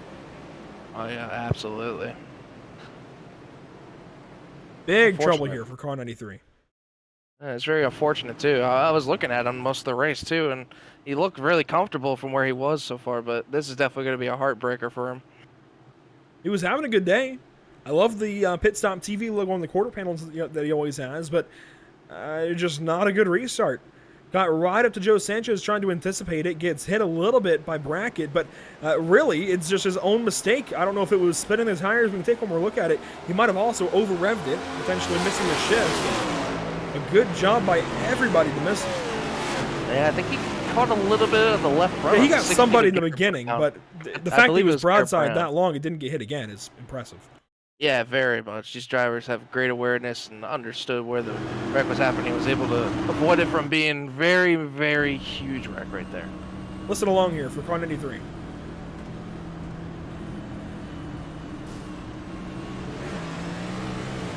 downshifted and just spun the tires. He got hit by a couple of cars, but he was broadside for a long time. Again, gets hit by nobody else. So good heads-up driving there from the rest of the field, but big problems here on this restart. Hey, you know what? I didn't think about it too, Andrew. These cars are very sensitive on throttle control too, so maybe he just jumped the throttle a little bit too much and the car wasn't ready to respond as well and just snapped on him. We'll be able to see once again here everything that happens. And get back to live picture. Some takers under this yellow, including Ross Harlow, Garrett Brown, Ryan Kendall, Curtis Kelly, and Dustin Reeves.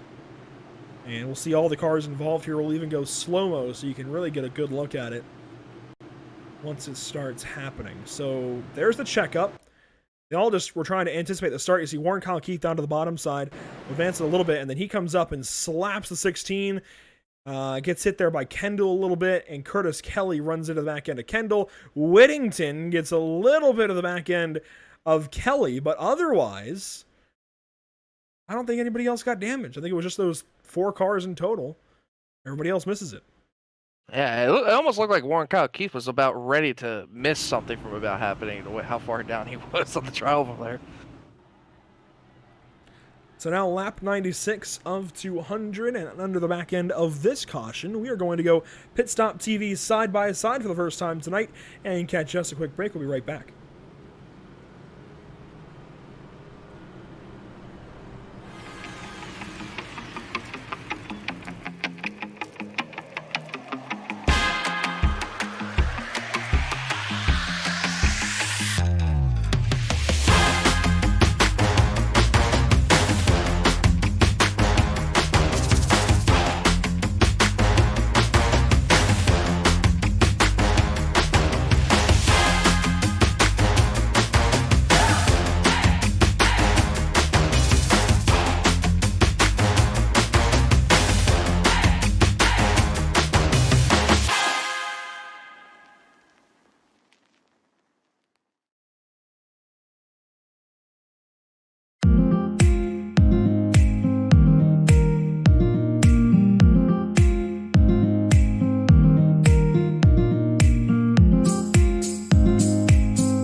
Coming back to the sim, you can see just in time for the green flag, Muscarella still in control. Miranda getting a bit of advantage there for a moment. Now falls back on the restart. Green flag is back out at Charlotte.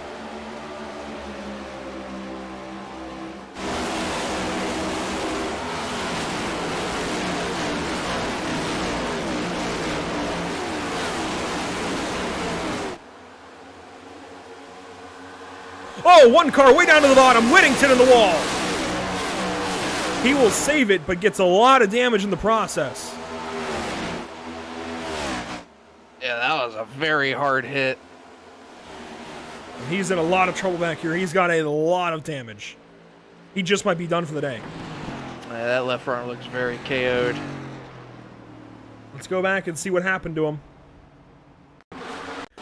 Was doing great today, I think, by all meanings of the word. Was putting together a fantastic debut here in the MPI Cup Series, and then whatever happens here is likely going to take him out for the day. Cody Kinsey out of this race as well. So cars 93 and 94, they were close together on track for a long time, and now they're both out of the race in the pits, and Whittington just got loose all on his own, slaps the wall hard on the inside. Thankfully, though, doesn't hit anybody. Yeah, it was very interesting there. I don't think he was really committed to a line there on the exit of 1 and 2. I mean, it looked like he just washed up there and the car wasn't ready for it. It just got loose on the exit, just snapped and went to the inside wall. Definitely looking a bit more like an IndyCar from Indianapolis. The turn 2 is just chaotic for them. But restart getting back underway, and we've just completed the first half of racing here in this 300 lapper. Looks like maybe a little bit of trouble further back. I know Kendall's a little bit off pace, but we continue on. Yeah, I think I saw 2 cars just go through the travel, so we definitely had a lot of cars go through the travel grass today. The AstroTurf at this point. I forgot, it's not real grass now. Your top 5, Muscarella, Miranda, Peel, Sempi, and Sanchez. They have not changed since the restart, but Ray Rogers is looking good in the 6th position. And for the back of the top 10, Chris Shoemaker and Wyatt Brackett battling. Shoemaker taking the advantage of that battle. And, man, the Shoemakers have been some of the most impressively inconsistent drivers. They will have weeks where they are in maybe 20th or 30th spot, and weeks, and really even just times in the day where they sink back about 20th or 30th, and then they get back up into the top 10 and they race like they're about to win the race. They have been fantastic at times and a little bit abysmal at others. It's really weird because they clearly have the speed, but sometimes just kind of fall back to the order. Is it maybe a car thing, Ed, a tire thing? I mean, you drive these things more than I do. It could be a little bit of both. I mean, the tire is very different at multiple tracks, and so is the car. The setup is very, very touchy, and they definitely, iRacing has definitely adjusted on a lot of the setups and changed it from the past. It's either very tight, very loose. It's either you have to be very slim on the throttle, you have to be very hard on the throttle, you have to use a lot of brake, less brake. It's a lot of different things. It involves very different varieties of driving at all these certain tracks. So I definitely understand the kind of put through that Chris Shoemaker's going through, kind of as you were explaining, but it's very much just you have to get adjusted with the car. Some other trouble further back, including Austin Shoemaker. Look at this gaggle of cars. Curtis Kelly's back here for his damage in that most recent incident. Travis Stevens back here. Charles Phelps. And Austin Shoemaker, I think most importantly out of this conversation, we were just talking about Chris. Austin also having a pretty rough day. I say also just is having a pretty rough day. Chris is doing great up in the top 10. Austin's been struggling big time.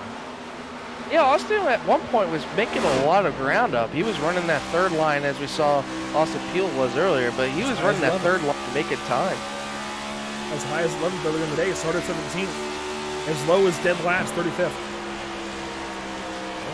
Unfortunate. I would just expect that right front damage he got when he brushed the wall at 3 and 4 is kind of changed how his car handled and not able to do what he wanted it to do unless he had some other incident that we were unaware of. Isaac Mock, on the other hand, is looking good in the 11th position, just ahead of Austin Reedy. And Mock actually going to battle with Warren Kyle Keith for a top 10 position. We don't see many runs like this out of Isaac, but it's always appreciated when we do. Car 7 racing his way into the top 10 here. Yeah, having a great run. I mean, started 33rd, slowly but surely making his way up there, and you see the right front damage. I believe this is Warren Kyle Keith. Yeah, he's recently walled it. Yeah, That'll definitely get a hurt feeling on the car handle in there if he saw Austin Reedy make his way around him on the inside. So I would definitely suspect this 42 to not be handling the way he wants to right now. It has been a rough few weeks as somebody's slow on the bottom of the racetrack. That is Jesse Whittington down there trying to get back going. And now Warren Kyle Keith into the pit lane. Yeah, I think this is to fix that right front. It looked like it from the way he was moving around the racetrack on that. Could this be a strategy call, though, to just go ahead and split this into 2 runs?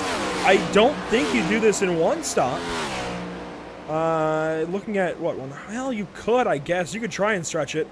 No, he's out of the car. He's done. Yeah. I definitely like that strategy, though, that you had. I would definitely keep that in mind. We could see some guys split this into two runs. It's 110 laps or so. Call it 108, maybe 107. Split that up evenly. That's 54 laps apiece. And I mean, that's within range, but you're definitely stretching the tires. And the way we've seen these tires give up time, it might be beneficial to actually shortcut and short pit and put good tires on earlier, especially if you've saved an extra set of tires.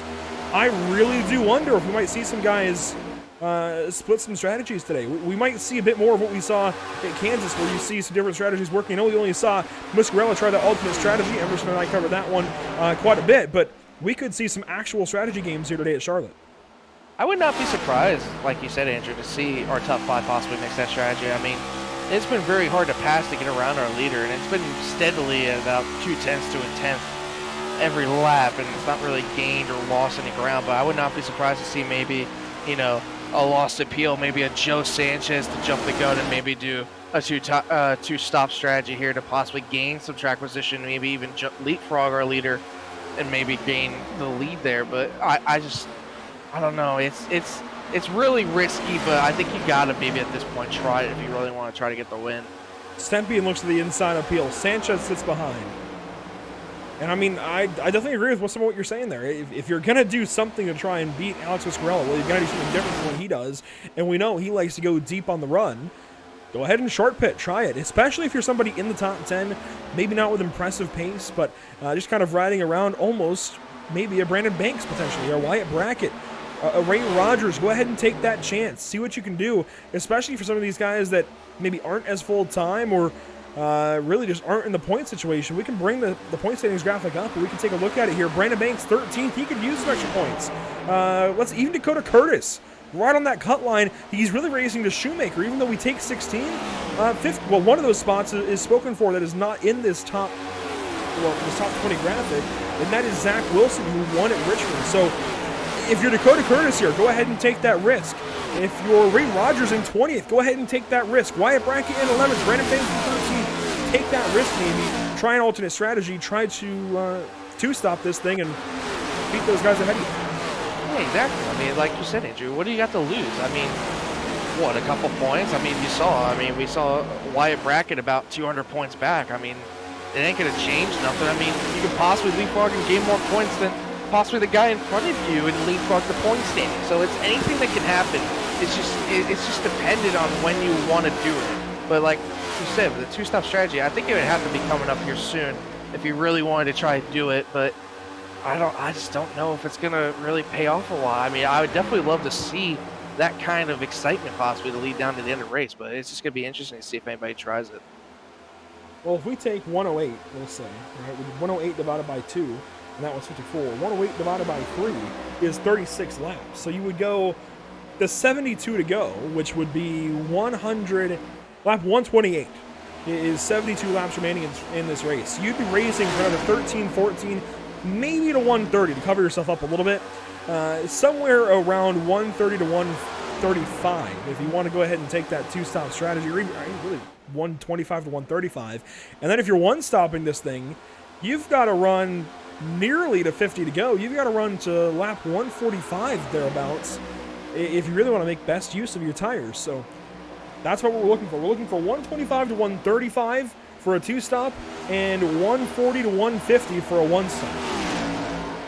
Yeah, and one person I definitely want to keep my eye on to possibly do that strategy is the guy we touched on really early on in this race. Like you mentioned, he was falling back earlier, and we actually see him in the picture right there, that 54, the Geico machine, Brandon Banks. I think he has a better short run car than most of these guys in front of him. Why not take the leap and try it? I mean, when he got the loose, Definitely has a better short run car than the guys behind him. He qualified really well. Qualified second place. Maybe not better than Alex Muscarella. Maybe not even better than Miranda or Stempian, but certainly a good car on the short run, as you mentioned. And I think very well could use that short run speed to get a few spots if we see strategies split. So a lot of, I guess the Pandora's box has opened here for strategies at Charlotte Motor Speedway. A lot of options ahead of these guys as Shoemaker stays in the top 10, just barely over Austin Reedy. Isaac Mock in this picture as well. That's one of the best battles on track, although also Dakota Curtis and Chris Progar working on each other here. Progar in the 15th spot. You can see a battle behind these guys with Swavely and Mahar. Battles all over the track.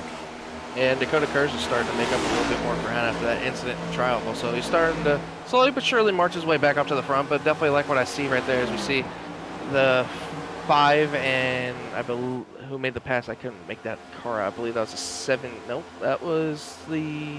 It's Harlow and Wilson, 5 and 51. Oh, okay. Couldn't make that card number out. I couldn't read the top of the number. But Harlow's starting to make his way back up after receiving a penalty for that one wreck earlier. So he's marching his way back up. We know he has a fast car, so I would not be surprised to see him make his way back up there. Yeah, of course, he turned Kayla's up to turn 2. That's what you're referencing there with the caution we saw that he got the penalty for.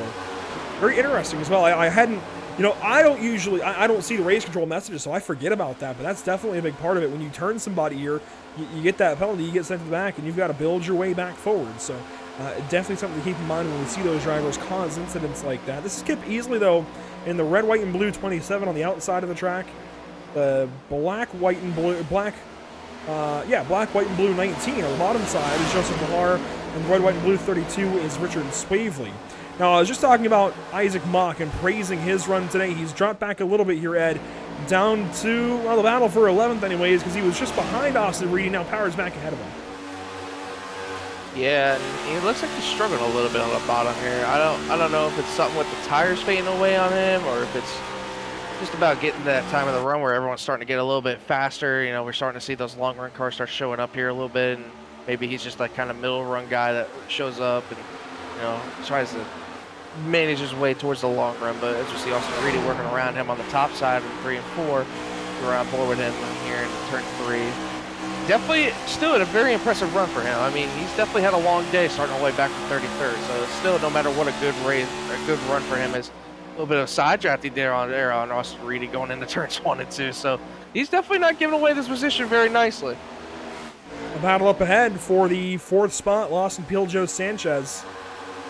As we said, battles everywhere, and for context, as far as the tires falling off, as you can see Ray Rogers here in picture as well, mid-corner speeds when we fired off from the green flag, in the 160s, high 160s. Mid-corner speeds now dropping into the high 140s. So these guys are definitely checking up quite a bit in the corners. Tires are wearing out. They're having to slow way further down. And lap times, by the way, are over a second slower than the drop of the green. And the pit window was just about opening up for that two-stop strategy here, Ed. We might see some tankers soon. Might. I don't know that drivers are going to go ahead and opt for it because it is adding a pit stop. But if the pace is there, it might be worth it. And over the course of 20 or so laps, 30 or so laps, running a second faster than your counterparts, it actually could be worth it. You make up 30 seconds just by sheer pace, and we're seeing Zach Wilson's going for it. Zach Wilson at the pit lane, one car in the grass. Is that Mahar or somebody else? I believe that was somebody else. I couldn't make out that car. It looked like a... Let's see. I'm not sure, but Zach Wilson into the pit lane will go ahead and oblige himself on this two-stop effort. This might trigger a big string of cars down to the pit lane. Yeah, I don't know where he was running to originally. We had just seen him battling with Russ Harlow 13th and 14th, so just inside the top 15. He very well could trigger something in that midfield. Oh, absolutely. I would not be surprised if that midfield starts to take note of that, especially if he was running around there. Like you said, Andrew. Like you said, Andrew, this is where it's going to get interesting here. I would not be surprised if we saw some takers now. Chris Shoemaker battling with Austin Reedy. Reedy down to the bottom. Driving back into the top 10. Justin Erb battling with Ross Harlow. Erb has been all over today. Hanging inside the top 15. So some battles lining up towards the back end of this run. Yeah, both those guys have been back and forth today. I mean, between Ross Harlow having the incident earlier and this nerve we've been touching on mainly around that mid-pack just about all day today. So pretty good recoveries for both these guys. Herb was a little bit higher, I thought. Yeah, he was in 12th, so he's just been past the Ross Harlow. But hey, it's still a good day overall. To be in the top 15, really the top half of this field as a whole is something to be happy with. So anytime these guys have a day like this when they're in the top half of the field, it's a good day. Although, you know what? I do see a lot of right side damage there on the 24. Yeah, he might have tried to run the fence a little bit and maybe got a little too close. Whether it was by choice or not, he's definitely been up on the fence, certainly. As we got more takers potentially. Chris Progar, no. Oh. Cars in the wall. Progar's very slow. Yeah, that is Fulham with him. Wow, that's... wonder what happened there. Progar very slow on the bottom of the racetrack, down the apron. And his day just might be done. That is now 2 or 3 incidents we've seen under this green flag run with no caution.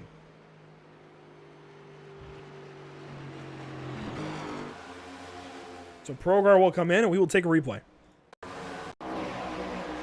Oh, and there's going to be contact involved in this one. Check this out. We're going to go back and build some context here. Watch the green 17. That is Chris Progar. The black, red, and white 11 is Justin Hendry with Death Wish Coffee on board. And the number 16, red, white, and blue, 16 of Garrett Brown we talked about earlier.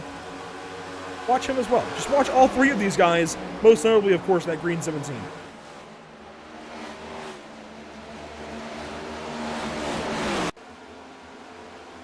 Hendry down to the bottom there. Progar is going to get passed up by Hendry, and then Brown is going to come up. Actually, I think Progar squeezes him. Progar squeezed himself into that situation. You see Fulham getting to the wall trying to check up. Parker Bland also smoked the tires checking up, and that's just, unfortunately, Chris Progar making a big mistake. And 45, wrong place, wrong time, right? I mean, not even involved in all that mess and somehow still gets involved in that, but you hate to see it. It's just really hard. I mean, I don't know. I think we're starting to get to that moments where it's like everyone's just pushing for everything they possibly can at this rate. So, I mean, just unfortunate there. Lap 131 of 200, 70 laps to go. We talked about that potential off strategy of taking 2 stops. Looks like Zach Wilson going to be the only driver to oblige. He pitted about 6 laps ago. Now comes across the line. He is lapping at a 30.9, which is just about 7/8 tenths faster than our leaders. Might not be enough, to be honest with you. I don't think it's going to be enough. It's an option, I think, for some guys in some battles that they were in. I mean, compared to Ross Harlow, he's lapping 8 tenths faster, but I just don't know if it's going to be the option that he needs. As Austin Shoemaker is having a great battle here with some cars. Brad Fulham, Ryan Kendall, a lot of these guys really doing some battle. Yeah, very much. I mean, maybe the damage, after all, wasn't hurting him, so maybe it was just a little bit of patience from that 14. Maybe he was just saving a little bit more than the rest of these guys are. I mean, we do see the 45 back there who got involved in that little incident with the 17 a little earlier, so definitely the damage is not really helping him much, but it's just very slow but surely this 14 is starting to make his way up. I mean, both the Shoemakers are having a pretty decent day, to say the least. Austin's starting to work his way back towards a more decent day, but yeah, he's been suffering a little bit as Sean Kalis and Brad Fulham are going to battle back here. This is for 27th on the racetrack, and these guys are 15 seconds behind the race leaders. I've got to be honest. We've been racing for some 40 laps now from the drop of the green to begin stage 3. The fact that they're only 15 seconds back of our leaders, rather impressive. Yeah, I was to be honest, I just did not expect as many cars in the lead lap as I thought. I was expecting a lot more cars a lap down at this rate, I mean, between the green flag pit stops and everything, but I guess everyone's going to go by that 2-stop strategy that we were talking about earlier, Andrew, because we're kind of past that a little bit, unless, you know, they're going to make it a little bit more short runs than anything, but I just don't see how they would do it at this rate, so it would be interesting to see what the strategies are here. I definitely want to understand what second, third, fourth, and fifth are going to do, because I think they have to try to do something to get around Muscarella. If only we could take an in-race interview in the middle of a green flag run, right? Ask them some questions about it. But here's Kip Easley working with Parker Bland and Joseph Mahar. This is 17th, 18th, and 19th. Bland just trying to, I think, get a run back together. He's had kind of an off day, I think. Let's go on board with him here. He's been as high as 14th, started 16th, currently 19th, so he is working his way back forward. And I think definitely the day is looking up from where it was, but still has some work to do in car 01, and he's put his nose at the grindstone, getting it done. Gets on by Kip Beasley there. Yeah, he's definitely been all over the place today. I mean, he's been ranging around the top 10s, top 15s. Even at one point, he was outside the top 20 a little bit there. Oh, here we go, 3 wide. Oh, wow. I don't know if this is going to work here. Yeah, that was a smart move right there to back out of that. I don't know if that would have worked out pretty well there. Ross Harlow, Chris Shoemaker, and Isaac Mock following Austin Reeves. This is 9th through 11th, it looks like. 9th through 12th, actually. Austin Reedy, Isaac Mock, Ross Harlow, and Chris Shoemaker. Reedy now with some company from car 7. These two have been around each other a lot in this run, Ed, and earlier they were in a completely opposite role, where Isaac was ahead of Austin. Austin passed him, and now Isaac is finding a second win here. Yeah, they're kind of really going back and forth at it. I'm really surprised here. I thought Isaac Mock was going to fall off a little bit, but I mean, he got a second win. I don't know where he got it from, but he got powers around the bottom of Austin Reedy right off of turn 2, and he's setting sail now. So props there to Isaac Mock as the field works to the 3 and 4. At least your front runners work through 3 and 4. When do these guys pit? Do we see some early tankers taking the short pit and trying to run more like 60 laps, or do we see these guys opt more for, setting themselves up in case of a green-white-checkered? I think usually is, Ross Harlow nearly takes the left front fender there off of Austin Reedy's car. I think usually, conventionally, you would go a little bit longer in this run, Ed. You would run the car out of fuel just about, but we might see some guys try things. We might. I know we said that earlier, but we might actually see some guys try things this time. Yeah, I think it will all depend on if you want a long run car towards the end of the race, or if you want to actually risk it all, just go to the end, like you said, and bang out all the fuel and have that little short distance where you have the fresher tires than those guys that stopped early. So it's gonna be interesting to see. If I'm 2nd through 5th, I feel like you have to come early. I really do. As we see, I believe this is one of the Shoemaker on pit road, the 14th. Austin Shoemaker comes in. This is right where that pit window opens, 140 to 150. And it might even extend as far as 155 or 160 potentially. So Shoemaker in for service. He'll of course get 4 tires rather, and fuel. A full tank of Sunoco race fuel.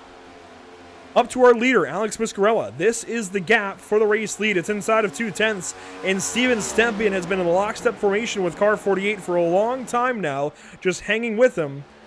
This is impressive that Stempian has run this close. And we've covered a lot of the field throughout this run, Ed, but it's time to focus on these leaders. They're very close with 59 to go.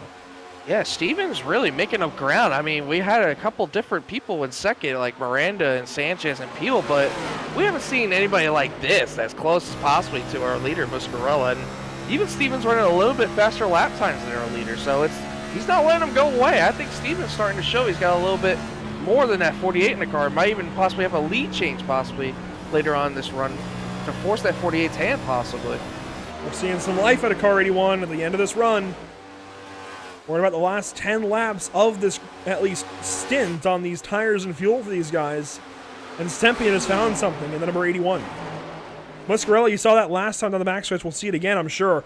Out of turn 2, he kind of pops down there and does that Swedish snake. This time he doesn't have to do it, but it was almost an IndyCar move, Ed, where we saw earlier today in the 500, those guys were swerving on the backstretch to break the draft. And we've seen it before in NASCAR on plate tracks where you break the draft on the straightaways. I was actually surprised to see it last time from Muscarella, and that time he doesn't, but still. We saw it for a moment. We'll see if maybe it happens again this time out of turn 2. Yeah, sometimes it works, sometimes it doesn't. I personally don't like it, especially in these kinds of races, because I feel like you lose time the more you do it. I feel like you're just burning more rubber off the track and not, making any difference out of it. But what I've been noticing, watch Steven's approach going into turns 3 and 4 and watch the 48's difference. You notice how more of an arc the 48's doing compared to the 81. The 81's more solid to that line than the 48 is. Basically, the 48 has like a late apex getting into the center compared to the 81 who's on that bottom just on entry. So The 81's rolling the bottom a little bit better than our leader right now, so that might be where all the time gain the 81's getting right now. You see third and fourth starting to spice up. Mario Miranda and Joe Sanchez. So as our leaders get close, third and fourth get close. Sanchez makes a move potentially here in Mario, working the top side, and we've seen this real weekend in NASCAR. The top side has actually been better as we've got a crash for the lead. Muscarella in the wall. Oh, and more pile in. Rogers, Miranda. My goodness. Oh, wow. What happened? This changes everything. Was there a lap car involved? I see Dustin Reeves there. Oh my goodness. Ladies and gentlemen, everything up on its head. The dominant driver all day long in car 48. Boy, that car looks just about like a piece of trash. Metaphorically. But yeah. I'm just... Oh, he was trying to pit. Oh, no. Oh my goodness. This is going to be one heck of a view of this one. Did he overshoot it? Oh no, you'll see. Look at how closely they're following, and something is lost in translation because Alex Muscarella slows down to the bottom to pit, and somehow Stempian does not get the message and clips him and turns him around, pounds the wall himself, and here comes Miranda with nowhere to go. He actually loses it into... Wow! Loses the car into Muscarella, and Ray Rogers, I think, truthfully had nowhere to go. Wow. Like you said, Andrew, this changes everything. This incredibly changes this entire race. In every way, shape, and form. It takes out a dominant contender. It throws out the strategy. It might even take out second and third. And maybe hands this race to Joe Sanchez. Watch this for Muscarella. And you'll see the 99 come into it shortly. He slows down. Stempian hits him. Hits the wall himself. Somehow, Mario was going to pit. He throws it back onto the racetrack. That's how he gets involved. And that's how he claims Ray Rogers. I like the attempt to be heads up, but to throw it back onto the racetrack, I think, is a mistake he'll kick himself for a while. Oh, yeah, I bet he'll look back at it and just wish he went down pit road. Took the penalty if he even had one, but there's one other driver that we missed, Andrew, that made it through there cleanly, who's been running up in the top three. Lawson Peel made it through there cleanly. You're right, there he goes. That was a good view of him going by. Wow. I'm just flabbergasted at what just happened. Have you ever? No, I've never. I genuinely don't think I've ever seen anything quite like that. Miranda was coming into pit on his own, and when he sees Muscarella pit because he gets hit, or crash because he gets hit, opts not to pit, crashes into him. I mean, literally the case of, hey, I'm going to join that crash too. Yeah, Justin Steven didn't see the hand signal. Never. Wow. Wow. And it's that bit of threading the needle for Joe Sanchez that just might give him a serious chance at this race win. Now, a lot has changed in these last few moments. We'll recap this after this replay on board Joe Sanchez's machine. Watch this for Joe. This is so close. Oh my gosh. Wow. Now, in all of this, just about everybody is pitted under this one. And as you would expect, of course. Alex Muscarella, in fact, everybody has pitted, aside from Dustin Reeves, it looks like.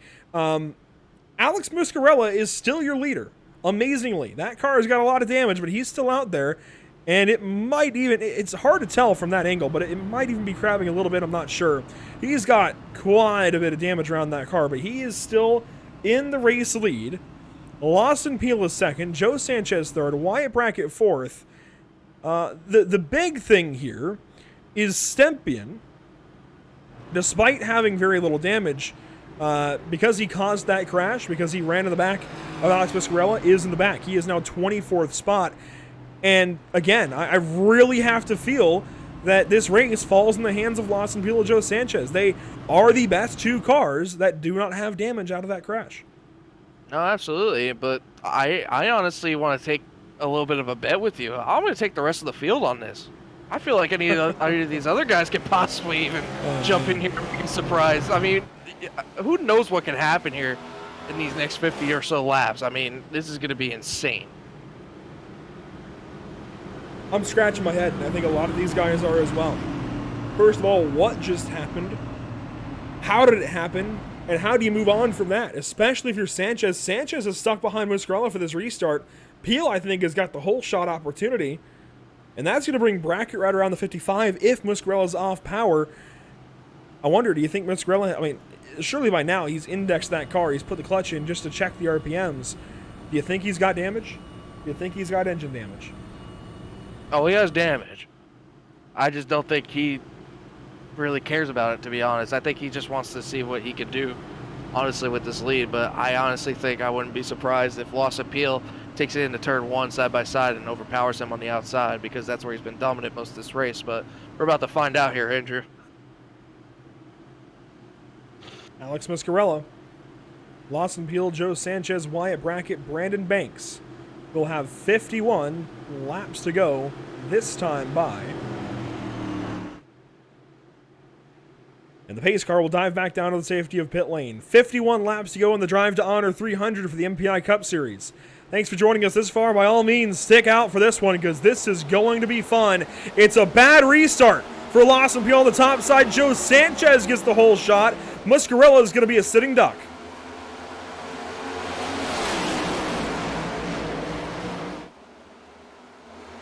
I'm honestly very surprised that Lawson Peel didn't get a Oh, Muscarella sideways out of the corner, saves it just barely, and Sanchez goes through to the lead. Okay, I changed my mind. Everything's changed now. That opens the door completely wide open for the 55. 50 laps to go. Let's see how this 55 handles in clean air. Can anybody have a run for him? As we see Wyatt Brackett and Lawson Peel going for second. Wyatt Brackett with a charge, dives down to the bottom side, painting that blue line, slides up at a 2. No dice, he'll slide back into third, but what was almost there for Wyatt Brackett. He's strong. Here comes Ross Harlow as well, battling with Brandon Banks. Chris Shoemaker suddenly, a big opportunity for him to make up a lot of points. Banks stacks up on the bottom side. Shoemaker's going to pass him and go to the outside of Harlow. And he's going to get the 2-for-1 special up here. Side by side, our cars 4 and 5 into turn 1. Shoemaker on the top side. Look at Austin Reedy back in this battle. He's in 6th. And like I said, Andrew, this whole field, anything can happen. I mean, we got racers that are dependent for wins in this points battle. We got people that are fighting for points, fighting for playoff spots. Oh, it's going to get really dicey here as we see the 48 also have another moment back there for turn 4. Sanchez sets the purple lap time. Reedy charging on the top. I'm liking that 96 more and more as this race goes on. Somebody's slow on the bottom. It's Dakota Curtis. He had a slide. Gathers it back up. Slides into 17th spot. Reedy and Harlow. Reedy on the top side passes the 5 car. Harlow with some handling issues. Yeah, I was really surprised he didn't clear that earlier. I mean, that topside's been prevailing on these passes, but I think both these lanes are just about equal enough now with the change in the track now with the temperatures and everything. But I mean, like you said, I'm liking more and more how this 96 is looking, Andrew. He's looking really dominant right now. The guy that won both the first 2 races in the beginning of the year, now he's back, and I think he's trying to prove his name and show that he's exactly a championship favorite. Lap 154 will go complete. You can see the weather there on the left side of the screen. 84 degrees in the air.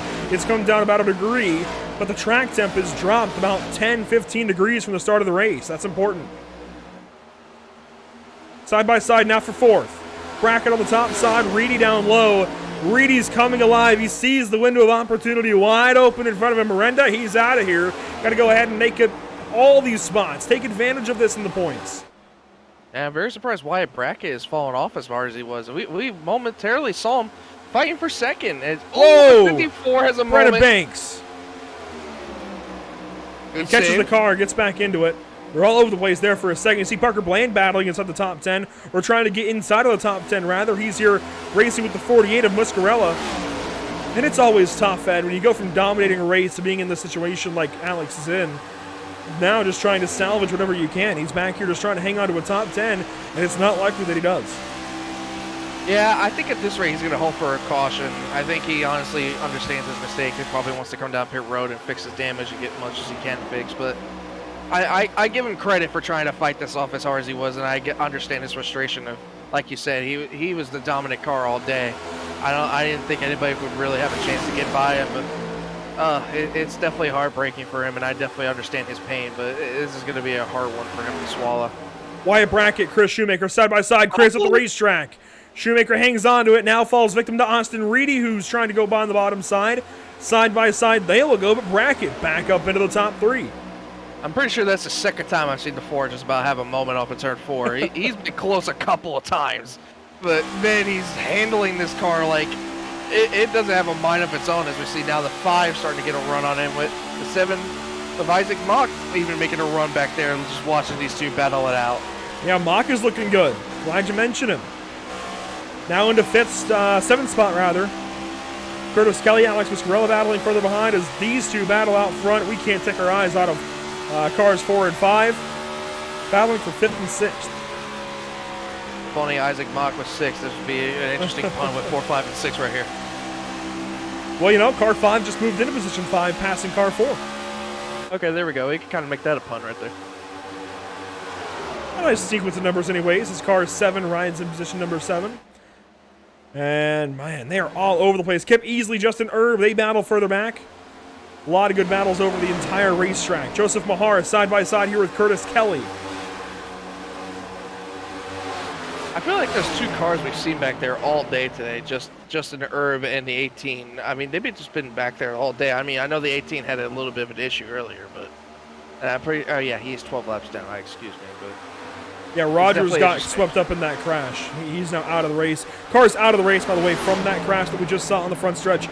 Only Mario Miranda and Ray Rogers. The rest continue on, despite having quite a bit of damage. Curtis Kelly, he's starting to recover from earlier on in this race. He had a much more dismal look at things a little while ago. Was definitely almost out of it when there was that Cody Kinsey crash in the front stretch. Yeah, he was about checked out of it. But now we just see that 48 struggling even more and more. Yeah, as he's falling back more. Travis Stevens down to the bottom. Oh, he gets contact with Dakota Curtis. Dakota saves it. What a catch at a car 1. that's 3 times now. What a moment there for Dakota. And everybody else just trying to squeeze by, take advantage where they can, get these spots away. Great catch there out of Dakota Curtis in the Shenandoah Shine number 1. I think Dakota's ready to get out of here at this rate. he's had 3 amazing saves. I just don't know how he's been able to pull it out of the bag, but that was amazing. Racing now with Garrett Brown and Daniel Michel. Here we go. Look at this battle. Oh my! And we of left course, it for a moment. Shoemaker. And now Richard Swavely joining the fight. Oh, contact there. That puts Mock in the wall. Ross Harlow and Isaac Mock side by side make contact into 1. Banks takes advantage, but hey, they keep running. We're not done.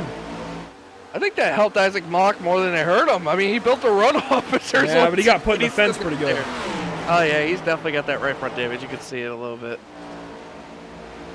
Swavely working on the bottom. 7th and 8th now. Our car is 7 and 32. Harlow drops down to 9th. Justin Hendry in the top 10. Banks got through for 6th. And Ed, I talked about it. Under that yellow, this puts the race in the hands of this guy. Joe Sanchez, a 1-second lead now over Lawson Peel. Since the drop of the green, he got that whole shot. Lawson Peel just botched the restart. And car 55 has been out to lunch ever since. Yeah, I think that was the restart that Lawson Peel wish he had back. I mean, that was the restart that anybody could have taken it. But Joe Sanchez took advantage of it, and now has pulled away with the clean air in his favor. Just about a second lead over Lawson Peel at second, but look again, Andrew. Look, who's in 3rd. That guy you've been watching, Austin Reedy's in 3rd place now, so he's going to be knocking on the door of Lawson Peel, I believe, here in the next coming laps. You can't get too lost in the Cinderella story potentially for Joe Sanchez. You've got to look at this guy. As you mentioned, won the first 2 races of the season. The big one there, Daytona. Charlotte, it's a big one for these guys. It's, I mean, the Daytona 500 and the Coca-Cola 600 are the 2 biggest races, I would say, on the NASCAR Cup Series calendar. These are the 2 big ones. So Daytona and Charlotte are 2 tracks that everybody wants to win at, and Austin Reedy is working on it. It definitely has a good ring to it on your resume when you say you win both of the 2 biggest Keystone races in the NASCAR schedule. So definitely think that's something that's on his mind. Meanwhile, to follow up on that incident with Miranda and Rogers and Muscarella, Mario Miranda sent out a message in the general driver chat in their Discord, in the league Discord, apologizing to Ray Rogers and anybody else who was involved in that. In this case, Muscarella, who got hit, and I think that was really about it. But apologizing for his role in that incident and saying that he's a bit embarrassed. And I can't blame him, but at the same time, mistakes happen. Not everybody can be perfect, and especially with how good he's been as of late, I think the big lesson here for Miranda is, yeah, things happen sometimes. It's a big race. There's a lot of racing. There's a lot of opportunity for mistakes. Yes, a mistake was made, but it's time to bounce back. Exactly. I mean, let's move on to the next week and just put it in and just get it going. I mean, Get he ready had for a good Gateway. run tonight. Yeah, exactly. Get ready for Gateway. I mean, uncertainty there. We don't know what's going to happen, but I think we expect a great race. But it's just a split-time decision that came down to the last second. He chose to do something differently than what he was should have done. But you can't take it back. You just got to live with the decision. Race leader Joe Sanchez has... Actually, I thought for a second, I guess I was looking at a different car. Who's got a... you know what I saw? For a second, I confused the 53 to the 54. For a moment, in those static shots, I saw the hump day on the back end of Banks' machine, and I could have sworn that was Lawson Peel, and there were cars ahead of him, and I thought maybe the leader was in lap traffic, but that's not the case, as Ross Harlow maybe is dropping out of this event by virtue of his connection. You can see his name in 28th with no interval. He has just blanked out, and I think he has not come back. Yeah, and I think I heard over race chatter before. I think somebody was mentioning about his connection. I don't know if they did anything about it, but he did mention something about how he's having connection issues. So that would definitely make a lot of sense. And now he's a 1 lap down. So definitely unfortunate for the 5. He was making a great recovery after that incident he had earlier with the 43. Sanchez completes another lap. 30 laps to go here at Charlotte. Peel and Reedy just about a 10th apart. Wyatt Brackett hanging in there, and of course, Brackett and Reedy are teammates. Here we go, battle for second. Yeah, this 96 is just came to play now. This is it. This is where you got to roll up the sleeves and show what you got. This is where you got to pull everything out of your car and make it to the front as fast as you can. And I think now, especially with all the dominant cars that wrecked out earlier, this is where somebody's got to step up and take it to them. And I just think it's going to be a little too late for these guys. I think the way that this 55 is looking clean air, it just looks great. I just think these guys need a caution for it to be able to happen. Hearing downshifts on both ends of the racetrack for Lawson Peel. I'm surprised by that. You can see how close Austin gets in these corners. When Lawson downshifts, that 96 gets real close. I don't think Austin's downshifting. Oh, no, he's not.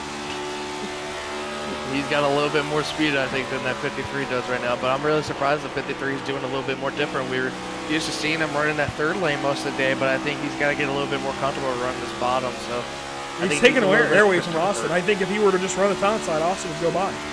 Oh, absolutely. But yeah, like you said, I think it's more of a dirty air play here to get the dirty air on the nose of the 96. But this 96, it seems like he eats him up every time on the exit of the corner. I won't go into specifics, but it sounds like Ross Harlow has been disqualified from this event. We'll just leave that one there. But you're going to watch the battle for 2nd and 3rd. Wyatt Brackett just behind these guys. And I was going to touch on the fact that Austin and Wyatt are teammates for Fast Banana Racing. And if we check out the... I had to think their Auto Tempest team standings again. Fast Banana Racing is way down there in 7th. Now, Wyatt's had a rough go of things early in the season. He's had some good runs, but not what he's really needed to help that team out.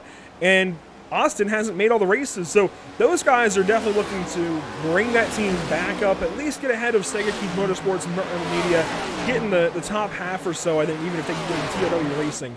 They've got a lot of work to do to that point, though. Nearly 100 points in TOW Racing, in fact, 96, maybe 94, the count for them. A lot of work to do for Austin Reedy and Wyatt Brackett. And Austin is working to the inside once again, and he gets by Lawson Peel, maybe. Yeah, as soon as we were touching on it with the 53 blocking the 96 with the dirty air, the 53 goes right back up to the top. I don't know if that was by design or if he actually thinks he can pull up a little bit more on the 55 by running the top, but the 55's pulled away by now about a tenth of 1.3 seconds, and I don't think they're gaining as much as I think they should, but I don't know if it's a little bit by design, but I think it's a little bit more not what I expected from the 53. Hanging on to that spot for now was Lawson Peel. It was 25 to go, 24 this time by. No more pit stops left for these guys. Surely a caution could change things, but Peel way up to the wall in 1 and 2. Gonna get a run down the backstretch, but is it enough? Austin Reedy powers through the middle, and Wyatt Brackett's there to help. Yeah, I just don't think they're going to have enough time, but I would not be surprised for the 96 to try to get all he can out of this. Maybe even try a slide job, which we haven't seen much out of today, Andrew. He would look like he was going to try it there, but I think he'd back down a little bit more because he knew he wasn't going to be clear. But that's one thing for sure. Like we saw in the Xfinity race yesterday, Andrew, a lot of slide jobs from everybody running the top. I think he has to try it here. He's pretty clear now. He's got him now. I think really with the way Lawson is staying committed to that top side right now, you've just got to keep painting the bottom line if you're Fast Banana Racing. If you're either Austin or Wyatt here, keep running the bottom. Keep running what works. That top side is not doing it. Absolutely. Austin now comes back down, covers up the bottom line for a moment, gets a run back on Austin Reedy and goes back up to the top side. I just don't think it's working for him. No, the 53 I think has to play a little bit more protect now as Wyatt Brackett's starting to come into this picture. He's been running that bottom and making up some time. As you see here, the 53 starting to defend a little bit, giving a little bit of a block to the 10. But now the 10's going to try to shoot up a little bit, get some clean air on the right side of his nose, possibly get the run off the exit of the corner, see what he can do here. Well, they spread out for a moment. Here we go, deeper in the top 10. Hendry, Mahar, and Mock. 8th, 9th, and 10th. Mock hanging on to a top 10 for now, but Travis Stevens is close and closing. Even Parker Bland is up here as we've got cars slow. Justin Erb is still a big crash. Massive accident and more involved. Muscarella, Rogers, they both get another piece. Massive crash in the front stretch, and this race is not over. Zach Wilson also involved in car 51. That is your Richmond race winner. Yeah, there's a lot of cars in that one. We've seen 2 back-to-back big wrecks now. We're starting to get a little bit more antsy here. Curtis Kelly smoking on the backstretch. A lot of cars involved in this one, it looks like. Steven Stempian might have missed it, but a lot of cars did not. And it seems to have potentially started with Wilson and Erb. They were racing, let's see, I'm not even sure what position this would be for. It's ahead of the 85 of Danielson. This could have been for about 15th. Maybe 16th spot. Erb out of the corner. Oh, Wilson gets the wall on his own, slaps Erb down the racetrack, and they both crash. Oh, and Erb just goes right back up my the track. goodness. Oh, Brad Fulham got a hard hit. Sean Kalis as well. Oh, I think he went head on to the pit wall over there. I think he did, yeah. Oh, right wow. in Muscarella's pit. Wow. That was rough. Let's watch this from the onboard of Brad Fulham. Wreck is already happening. Curtis Kelly gets just clobbered. And, yeah, right in the wall of actually Brandon Banks' pit. My goodness, that car took a That's hit. right at full speed, too. So the problem starts, realistically, with Justin Erb and Zach Wilson. Again, not even realistically, just that is where the problem starts. Watch these two. Erb knew his handling was off the middle of the corner. He backs out of it, holds the car down low. Zach Wilson, though, was going for it and walks up the racetrack here, gets the wall on his own, then comes down, gets Erb, and Erb, I think, needs to hit the brake here. Well, the fronts were locked. I think he was just in a bad spot. Yeah. Oh, my goodness. Oh, Ray Rogers in that. I didn't even Rogers notice hit him that. nearly at full speed. Yeah, I think that's just the 51, I believe, just trying to give a little bit too much room. I think he was just hoping he was giving He just enough ran up room the to track. him. He just miscalculated, I think. Yeah, I think he did. I think he was thinking the 24 was a little bit more closer to his left than he was. And then this hit for Fulham is a big one, right there. Oh, my goodness. You don't see many concrete wall hits, but the pit wall will do it. Yeah. Almost flipped over. That was big. It was big for Ray Rogers as well. Let's see the onboard from car 18. And Ray had just gotten back on the track. He was out of the race, wasn't he? I'm pretty sure, yeah. Wasn't he involved in that one wreck with the leaders? Yeah. I'm pretty sure, yeah. So I was surprised to see him out here, but this will officially do it for Ray. So it wasn't full speed, but it was still a big, big hit. Muscarelli gets a piece of Herb as well. Wow. A big one here as we get inside of 20 laps to go. And again, this has the potential to change everything, but I don't think it's going to be as big as we thought. Oh no, Austin Reedy to the rear. Yeah, I was just about to break it to you, Andrew, that 96 got an unsafe pit exit, so he would have to drop to the rear end of the field. My goodness. You know what we can do? We can get a live reaction if you want to go ahead and talk to him. Absolutely. Ed here is driver of the 96, Austin Reedy. Also, Reedy, you got a copy, buddy? Yeah, I got you guys. Well, buddy, I know you're pretty disappointed. I just heard the news that you got the unsafe pit exit with the black flag. I know that's probably going to put a damper on you possibly winning this race and winning two probably the biggest keystones, but you had one heck of a drive today. Definitely something to look ahead on this, right? Yeah, I had to learn a lot throughout this race. I think I could not figure out the tire wear through the first two, and then we got pretty lucky with a little bit of more clean air in that last one. So, but we got a lot of work to do now. Yeah, but we were talking earlier, like, we didn't know if it was going to be a lot of aggression, a lot of passingness, but when we talked about you, and I know you more than probably most of us up here, and I know you're the more aggressive type of person that when you lose spots, you want to get them back fast as possible. Oh, that's how it happened. Oh, yeah, and we're just catching a replay of what happened to you. Just tell me, do you think maybe a little bit more passiveness, or you think your aggression really helped you get back up there to the front? I think this race was just being patient and taking care of the right front. The right front would just go, and you were just so slow. I ended up going from 6th to 18th in that second stage, so I really took care of the right front a lot more and just not being so aggressive with passes, just letting them come to me. Yeah, well, bud, I'm sorry to hear about the news about the black flag and everything, but good luck to you on the rest of this race. Let's see if you can pull it out of you, and I definitely will be watching you, but I know you're aggressive to get back up there, so good luck. All right, thanks, man. So up at the front, Joe Sanchez, Lawson Peel, your front row. Then it's Brandon Banks, Wyatt Brackett. Cars 55, 53, and 54 occupy the top three spots. Chris Shoemaker 5th, Justin Hendry 6th. Looks like 7th is going to be Joseph Mahar, then Isaac Mock, Parker Bland to the top 10, along with Travis Stevens there in position number 10, as we will have 16 laps to go in the Drive to Honor 300 at Charlotte Motor Speedway for the MPI Cup Series. Thanks so much for joining us at this point.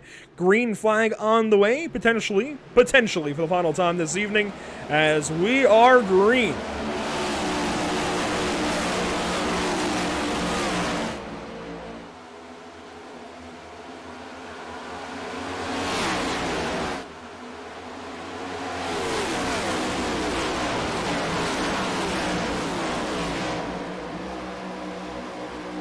From the fan cam, down to turn 3, Wyatt Brackett on the top side, powering by Brandon Banks. What a move. I mean, Wyatt Brackett, we saw earlier, he was losing a little bit of ground, but then he started gaining back again, but I think this is that kind of car he has. I think he just has that little bit of short burst speed on the restart, but Lawson Peel starting to reel him in a little bit as both the 10 and the 54 are going back and forth at it, but we saw the new players come to play. This 54, I told you, Andrew, has that short run speed. This is that time of the run where he needs it. Brandon Banks looking good. A caution, though. Kip Easley in trouble. Oh, my. And that is definitely the definition of in trouble there for car 27. I don't think we're at the Charlotte Roval, Andrew. No, but if we were, he would have been in the backstretch chicane, and he was certainly painting it down there, red, white, and blue, as it should be. Oh, over your bumper on that car. See how this one happens. He was just about at the top 10 cutoff. He was racing with Travis Stevens and more. You see here he's racing with the 2 car of Stevens, who restarted 10th. Mock is ahead, Jameson behind. And out of the second corner, It's a little difficult to see, but he easily just gets loose. The exact same thing that we saw to, happen to Jesse Whittington. Yeah, it looked like the 7 almost followed him in the same tire tracks, but he saved it. But unfortunate for the 27, who takes a little bit of a kiss to the inside wall. Let's watch this one more time. We'll be able to see really what happens on board of these cars when they get loose like that. You can see a bit of the handwork on the left side of the screen as well for Kip Beasley. And there's just nothing you can really do. You even saw the 7 take off. Mock got loose. Right off the rip, he was turning right off the exit. That's not a good sign when you're turning right off the exit of the corner. Big issues there for Kip Beasley, and he is likely done, at least competitively, in this race. Joe Sanchez still the race leader as we will come up to about 10 laps to go before we go back green. While we have this final opportunity, let's go PitStop TV side by side one more time. We'll be back to you with, hopefully, the final restart of the race.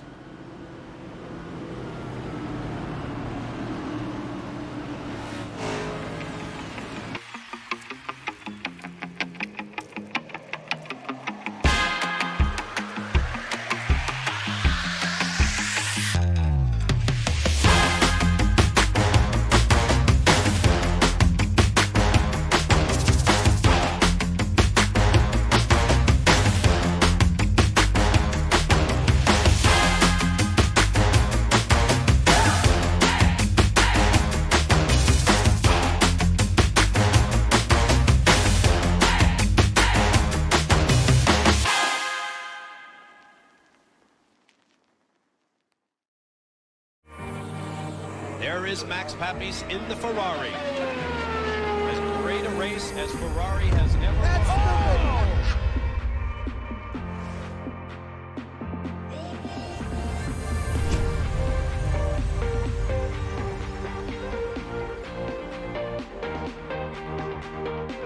The steering wheel for me has always been a sensitive spot. There's a whole experience there that we're all trying to refine. Max Pappas, he asked me one day, he says, what can I do in a wheel? I said, well, with the new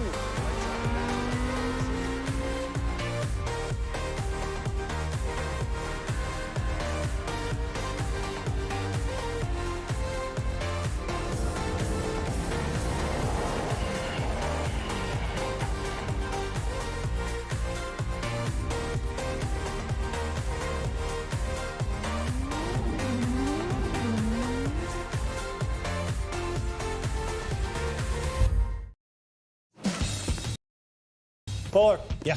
Needed F-150 for Smith build. Got it. Yesterday. I know. Don't forget my BMW. Gotcha. Check this out. All the major online automotive sites in one place. BMW, done. F-150, done. How's he do it? I can search nationwide. Even those classifieds, Tempest. All the cars, one search. That's how I do it.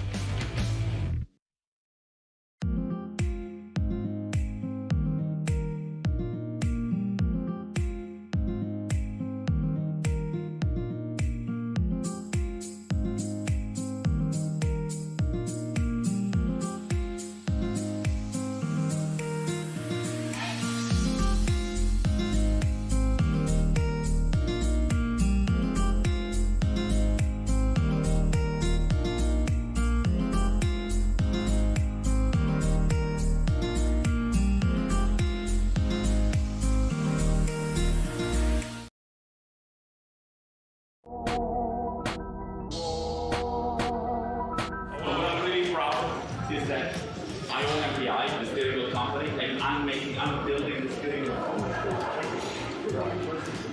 This is my creation. This is yours? Yes. This is sexy. The steering wheel, it's a very unique thing. It's shaped on the hand of Scott Dixon. His hand. Yeah. This grip has 27% more grip feel than suede.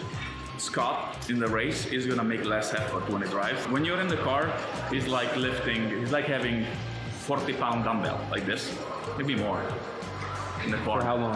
3.5 hours. You know, average heart rate in the car, never below 150. Never below 150. You need to be a real athlete to drive. Yeah. They exercise every day. So this is my creation. Amazing. And we did.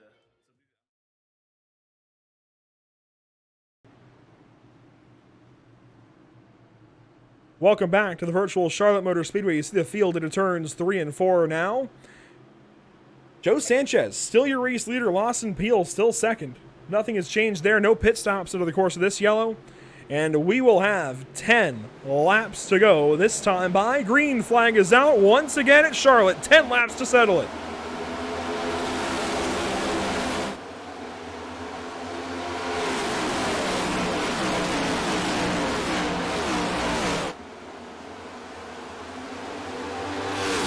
Your leaders nose to tail. Lawson Peel all over Joe Sanchez. The sun's setting, the temperature's dropping, and the tempers, the action, all of it. It's rising on the track. Between the white walls, it's getting intense. Here comes Peel with a run. Yeah, this is the closest Lawson Peel's been to the 55, so I definitely would expect him to try to make a move now. This is the best chance to do it. He goes to the top side.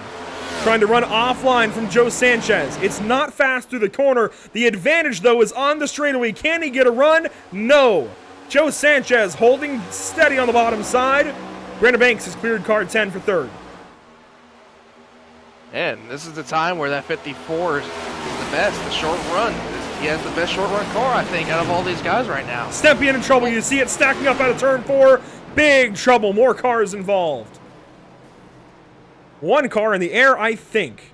Richard Swavely, Dustin Reeves in trouble. Dakota Curtis and more. We are not done. This thing is front. Zach Wilson with a lot of damage. We are far from done here at Charlotte.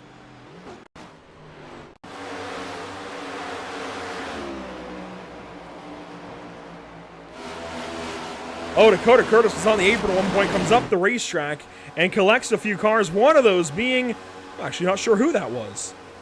It's a tough to read paint scheme on that car. It might have been Charles Feltz. Let's get another look at this. He had some help. Let's see what happens here. Watch the white front end. Toyota Camry with some colors there on the side. He gets loose in 3 and 4. Onto the apron, comes up, gets Feltz, it looks like, puts Stempien to the fence. Reedy back here as well. And that contact really sets the rest off. Reeves goes for a spin. Wilson involved. And it all just chain reacts from there. And that was Charles Feltz that was involved in this crash as well. You see his number 75 at the bottom of the racetrack. Yeah, I don't think Dakota was going to make it a 4th time of saving it. Well, he almost did. It was Feltz going to be put down into the inside wall. It really ruined their chance of saving this one. You can see Judd Danielson up top. Dakota Curtis sends it to the bottom. The car just steps out.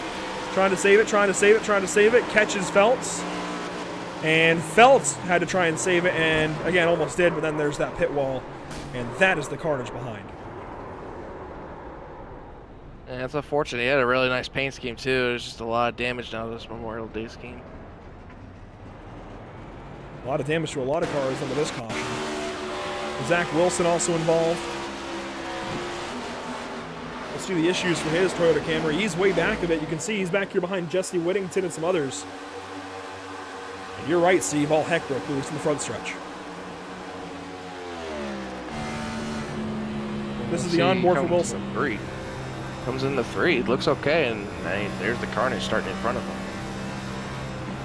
And in fairness, if he had lifted and not gone by Whittington so fast, yeah, if he had lifted and checked up, he would not have been in that crash.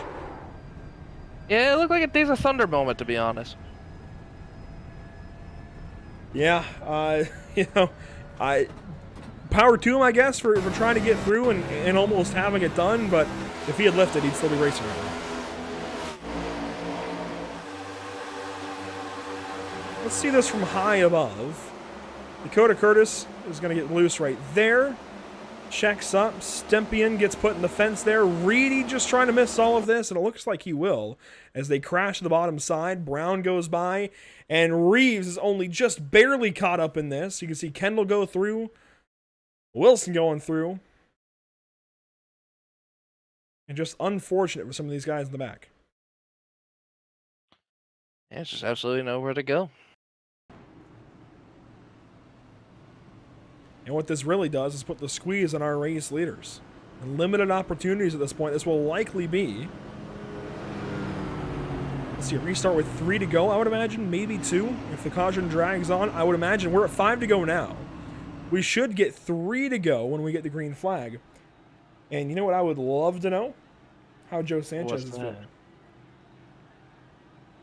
Driver of the 55 has led quite a few laps since that incident with Alex Muscarella and more on the front stretch. And Joe, you won earlier this season at Phoenix, but I'd imagine you had to work for it a little more than this one. And I don't mean that you haven't worked for it, but you had the C's part ways on the front stretch, and suddenly you were the best car and the best opportunity to get a whole shot on the restart. You did exactly that, and you've led since then. 45 laps led now for the 55 car. How do you feel? Pretty good. Clean air is definitely king here.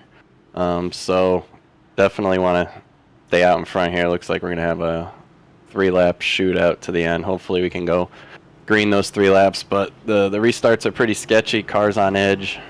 Just hopefully we could keep it out front.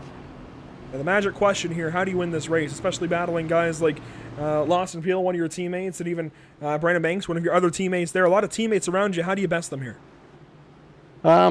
Luckily I know we race each other hard, but we race each other really clean. So, you know, watch the moves. I've raced with these guys for a couple of years now, and I know what kind of moves they make. So just being able to predict what these guys are going to do. And how are these old tires on these restarts? I mean, you guys have gone a couple of heat cycles now. I know it hasn't been many laps under green, but still warming the tires up, pulling them back down. Do you have any concerns for these last 3 laps?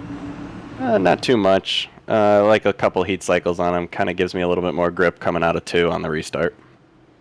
There you go. Joe Sanchez now 46 laps led, 4 laps to go. A chance to make it 50 laps led on the evening. Best of luck to you here on this restart, bud. Thank you. Joe Sanchez from Drinkin' Bros Racing. And again, the dominant team in this series. And the dominant team of the day. Aside from Alex Muscarella early in the day, Lawson Peel, Brandon Banks, and Joe Sanchez have been the talk of the town and control the top 3 positions. Wyatt Brackett trying to be the odd man out here. Joseph Mahar in the top 5. Parker Bland restarts from 6th. Then it's Chris Shoemaker. It looks like Justin Hendry, Chris Shoemaker, Isaac Mock, and Travis Stevens, your top 10. Or what, again, could be, and just might not be, the final restart of the day. I've been saying that a few times. We'll see what happens here with 3 laps to go in the Drive to Honor 300. A thank you to all former and current service men and women as we get ready to go 3 more times around Charlotte Motor Speedway, and Joe Sanchez is in control of the restart. Green flag is back out at Charlotte.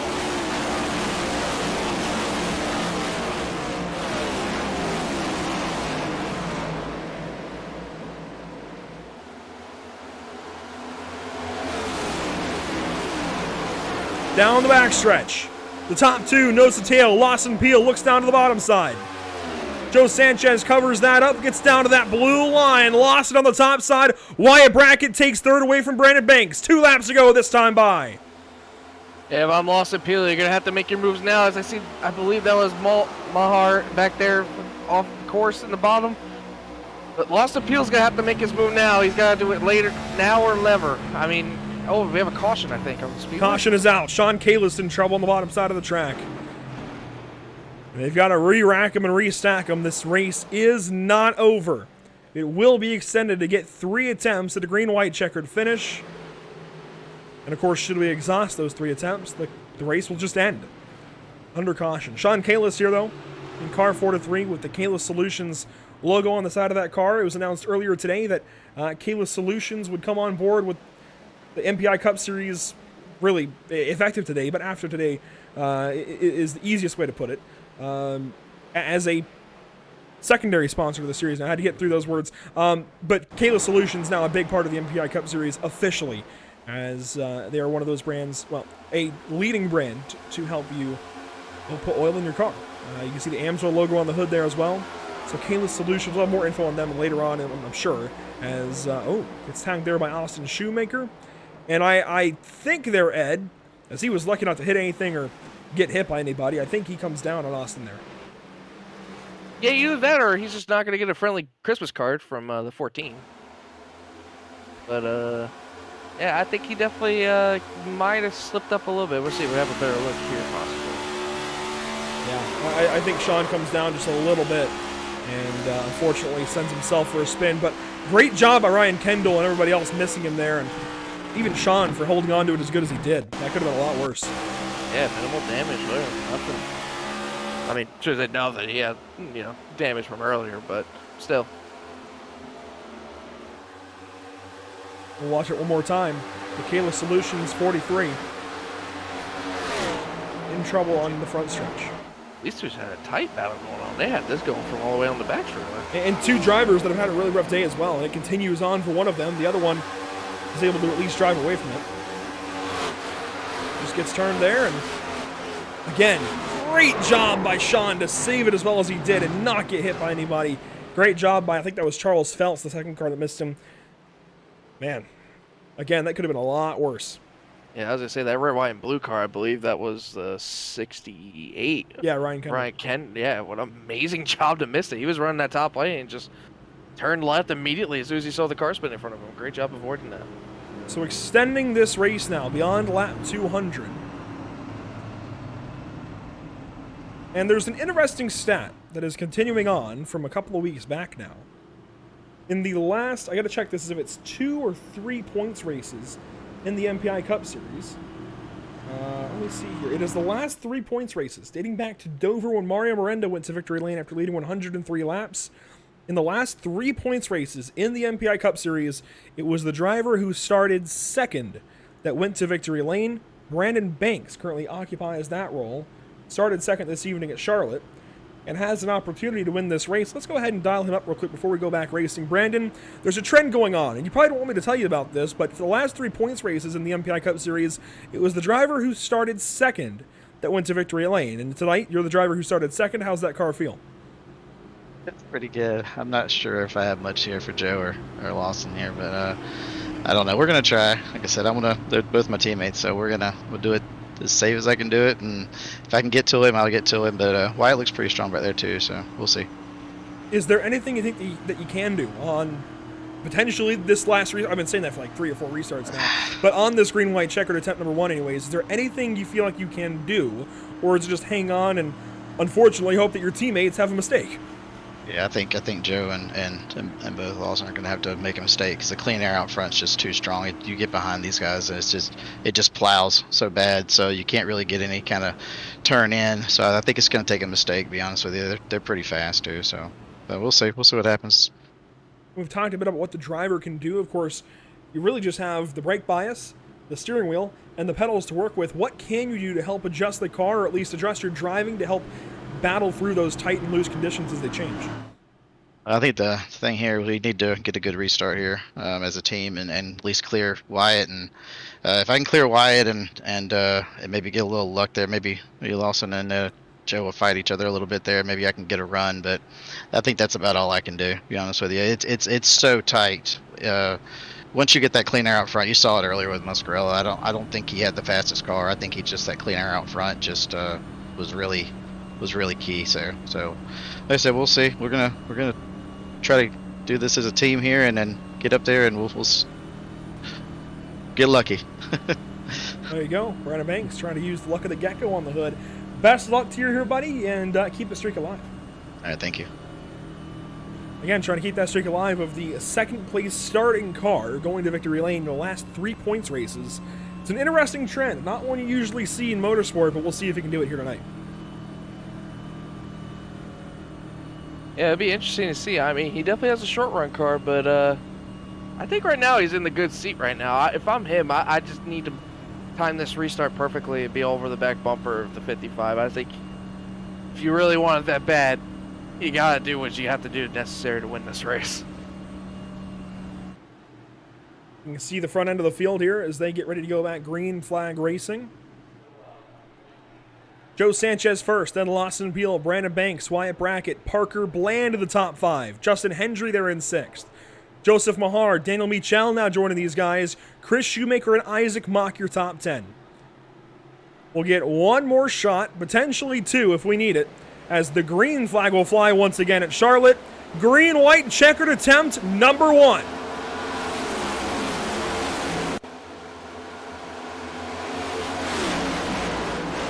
Brandon Banks fighting here for 3rd with Wyatt Brackett tight up the racetrack.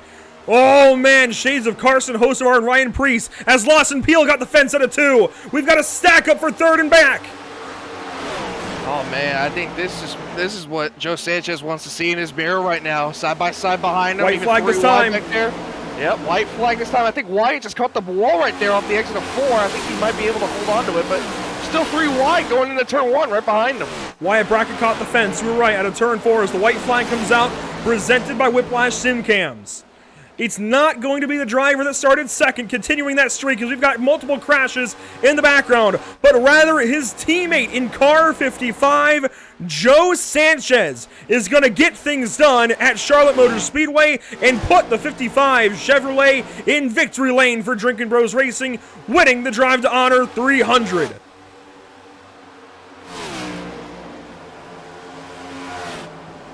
More crashes in the front stretch. Wyatt Brackett earns himself a second-place finish. Banks holds on to third. Hendry fourth. And Parker Bland grabs the top 5 this evening. Lawson Peel drops to 6th. And it's Daniel Michel, Joseph Mahar, Chris Shoemaker, and Isaac Mock. Congratulatory bumps there from his teammates as Joe Sanchez will go to victory lane at Charlotte. Man, what a great restart for that 55. Just exactly what he needed. Well, everybody behind him side by side, nothing but clean air in front. Just exactly what this 55 needed to pull that win away.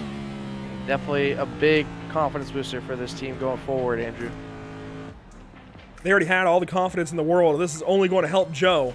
It's the second win on the season for Car 55, and he's earned this right to burn it down in front of the fans at Charlotte, the virtual fans anyways.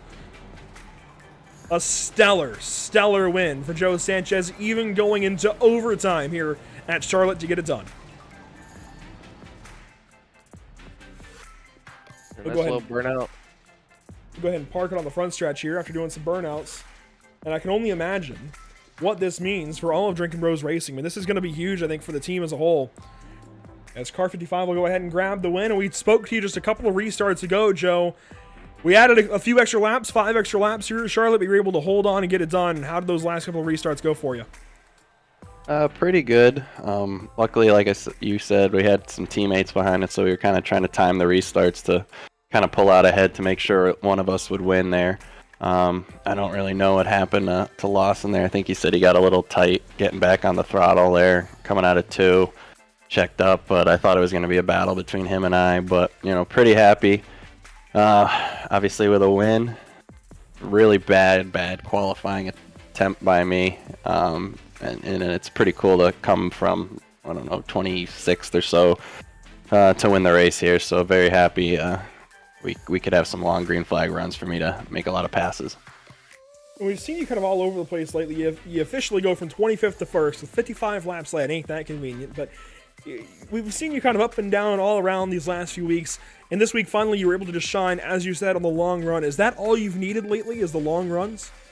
I've had, you know, pretty decent finishes the past, 10 or so races, but definitely benefit from longer green flag runs. Charlotte's one of my better mile and a halves. Any track where you're really dependent on speed on one line, I'm really good on. I made a mistake a couple weeks ago in Kansas, getting into the wall a little bit, but was able to not make any mistakes today and bring home the win. So you get it done ahead of your teammate who won the most recent points race. It seems like DBR, Drinkin' Bros Racing, in fact, before that it was Steven Stempy in victory lane. You guys are on top of the world right now, at least in the MPI Cup Series world. How do you take this into Gateway next week?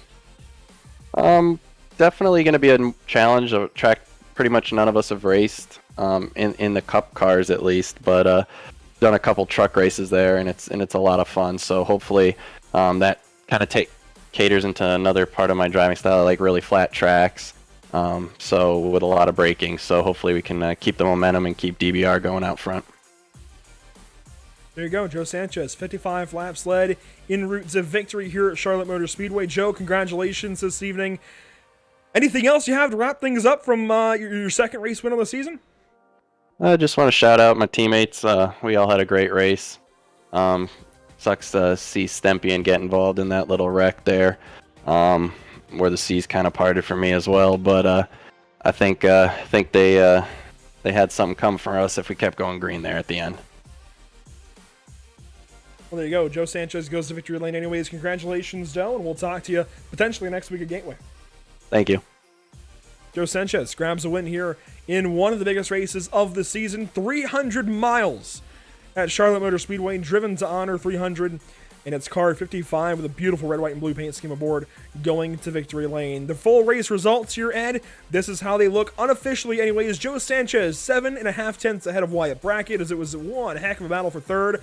Brandon Banks goes third place, Justin Hendry fourth, and Parker Bland wraps up a top 5 ahead of Lawson Peel, Daniel Michel, Joseph Mahar, Chris Shoemaker, and Isaac Mock, who sneaks into the top 10. Yeah, 11, we got Judd Danielson. 12th, 16 of Garrett Brown, who had a couple of interesting incidents today. He got partially involved in, but not really. The 13th, we got the 2 of Travis Stevens. 14th, the 32 of Richard Swavely, who had a great run. 15th, the 96 of Austin Reedy, who had a dominant car until an unfortunate black flag day he had to serve. 16th, the 68 of Ryan Kendall. 17th, the 27 of Kip Easley. 18th, the 14 of Austin Shoemaker. 19th, 1 to Dakota Curtis, who had as many saves as I could possibly count. And then 20th, the 43 of Sean Kalis. Finishing 21st here at Charlotte, you'll find Charles Feltz, who was caught up in a couple of late race incidents. Alex Biscarella, who dominated most of the day, leading over 100 laps, finishes 22nd today at Charlotte. Steven Stempian goes 23rd, was also dominant today, but in the second or third spot, really just in the top 5 as a whole. Unfortunately, we'll have to go down into the 23rd spot when it's all said and done. Dustin Reeves down there with him on 24th. Jesse Whittington in a strong debut, unfortunately, gets caught up in his own issue and will finish 25th. And really, this is just the unfortunate page. You find Zach Wilson down here, Chris Progar, Curtis Kelly, Justin Urban, Brad Fulham. Guys were all unfortunately swept up in various incidents throughout this 300-miler. Yeah, 31st, the 18 of Ray Rogers. 32nd, Mario Miranda, our points leader, who had an unfortunate incident earlier with a bunch of also other good cars. 33rd, the 93 of Cody Kinsey. 34th, the 42 of Warren Kyle Keith. And 35th, finishing, rounding out our running order of 5 of Ross Harlow. 35 cars this evening. Unfortunately, Ross Harlow takes the DQ and will be credited with exactly 35th. Otherwise, Warren Kyle Keith, the first car out this evening at the Charlotte Motor Speedway. It was a fun one, and we have more coverage. Don't leave yet. We're not done just yet here as we honor America and, well, those who have served America.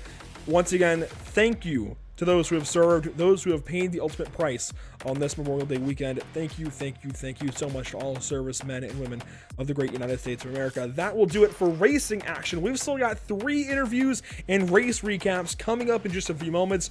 Don't go anywhere. There's so much more here at PitStop TV, with our coverage of the Driven to Honor 300.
After months of quarantine, we're all interested in how we can become our best self. The team at Permanent Makeup and Cryo is here to help you get the flawless makeup look every day without the extra effort or time. When it comes to your appearance, you deserve the best care that money can buy. Fuller. Yeah. Needed F-150 for Smith build. Got it. Yesterday. Don't forget my BMW. Gotcha. Check this out. All the major online automotive sites in one place. BMW, done. F-150, done. How's he do it? I can search nationwide, even those classified sites. Auto Tempest, all the cars, one search. That's how I do it.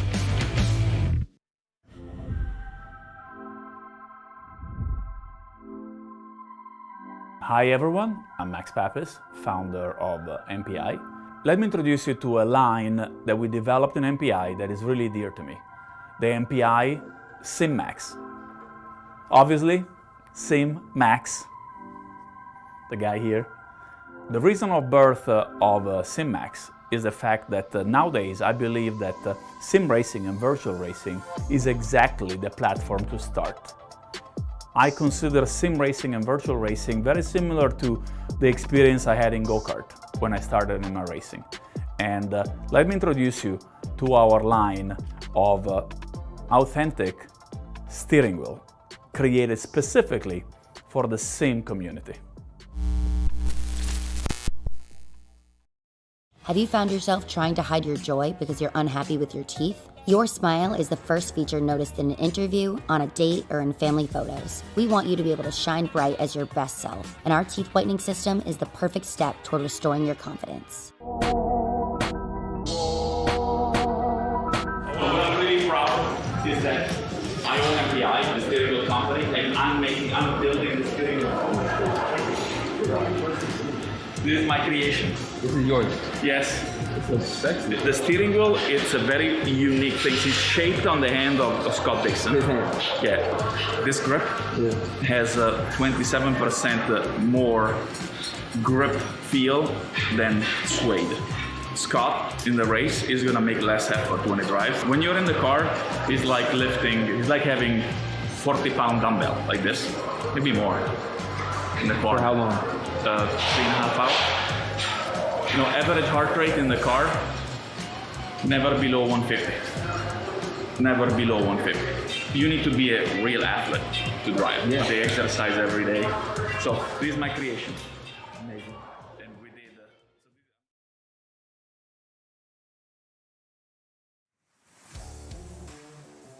Welcome back to the virtual Charlotte Motor Speedway on a night where we're honoring so many that have served, all that have served, and of course all that have paid the price, the ultimate price for our freedom here in the United States of America.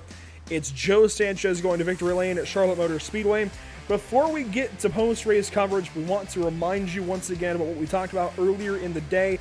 Of course, we had that video with Adrena Shields mentioning that her son, Robert Graves, unfortunately was a victim of veteran PTSD and ultimately, unfortunately, took his own life. Now, if you are interested in more, you can go ahead and, well, realistically, in donating to the PTSD Foundation of America, by all means, scan this QR code with your phone now. You can do so on the screen, you know, whether it's live or recorded, doesn't matter.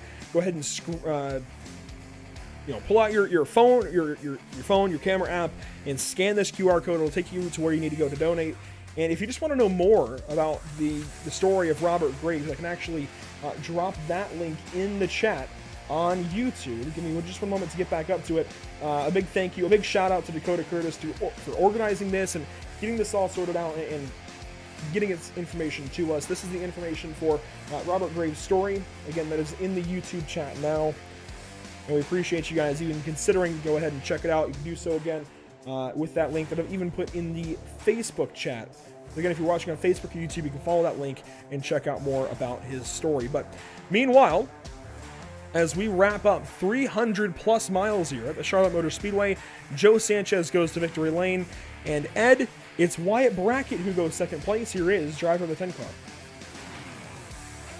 Yeah, I mean, talk about an amazing race all around. The 10 car of Wyatt Brackett. Wyatt, what can you possibly done, man, any differently to possibly get to the front and pass Joe Sanchez for the win? Nothing. Absolutely nothing. There was no way to catch him. It was just, you get those restarts and you're out there in the fresh air, man, and there's nothing you could really do. Especially when you're side by side with his teammates, you know, it was just nearly impossible. Yeah, we were on board with you for a couple times tonight. We saw you battling from mid-pack to top 10, even to the front, and battling for the stage points and everything. Just tell us, how chaotic was it tonight out there? I mean, it just seemed chaotic how everybody was running either the top, the middle, or the bottom. Just how did you feel out there tonight? It was just go wherever you could find the speed, and some people would find it by backing up their corners really far, and some people just drove it in really deep. So it was just hard to pass everybody, especially if they ran that middle line. I mean, you get pinched down low, so it's hard to get a run. And I worked Joe, I don't know, it felt like 15 laps to finally either one get around him, or it just seemed like he just finally gave up because we killed our tires, you know. So it was a crazy night of just giving it your all to pass somebody without trying to pass them dirty, and run them up the track. But other than that, it was a fun night of racing. Yeah, buddy, it was definitely a great night overall. I mean, great race to showcase, Memorial Day weekend with all the red, white, and blue paint schemes. One of yours, to be honest, was one of the good ones out there. Definitely commemorating all those fallen soldiers we see and know and love truly for our freedom. But great showing all night for you tonight. I know it's definitely not the finish you want. I know you want to be one spot higher, but overall, good night for you, Wyatt. Congratulations on your second place finish. Hey, thank you. I appreciate that. P2, I can take that after a couple weeks of really not getting good finishes. And just a quick shout out to Steven Stimpian for throwing this paint together for me today. I messaged him, I think it was Saturday, and he's like, yeah, if I can get to, I would. And he pulled one out, and it's badass. I love it. So, huge props to him. There you go, Wyatt. Thanks so much for your time. Brandon Banks goes to the third position this evening and will take that bottom step of the podium. Restarted in the third spot just ahead of Wyatt Brackett. They were both able to pass Lawson Beal, and here is driver of the 54. Now, Brandon, I already talked to you, and I told you what ended up being a curse for you, that trend that it had been second place starters going to victory lane.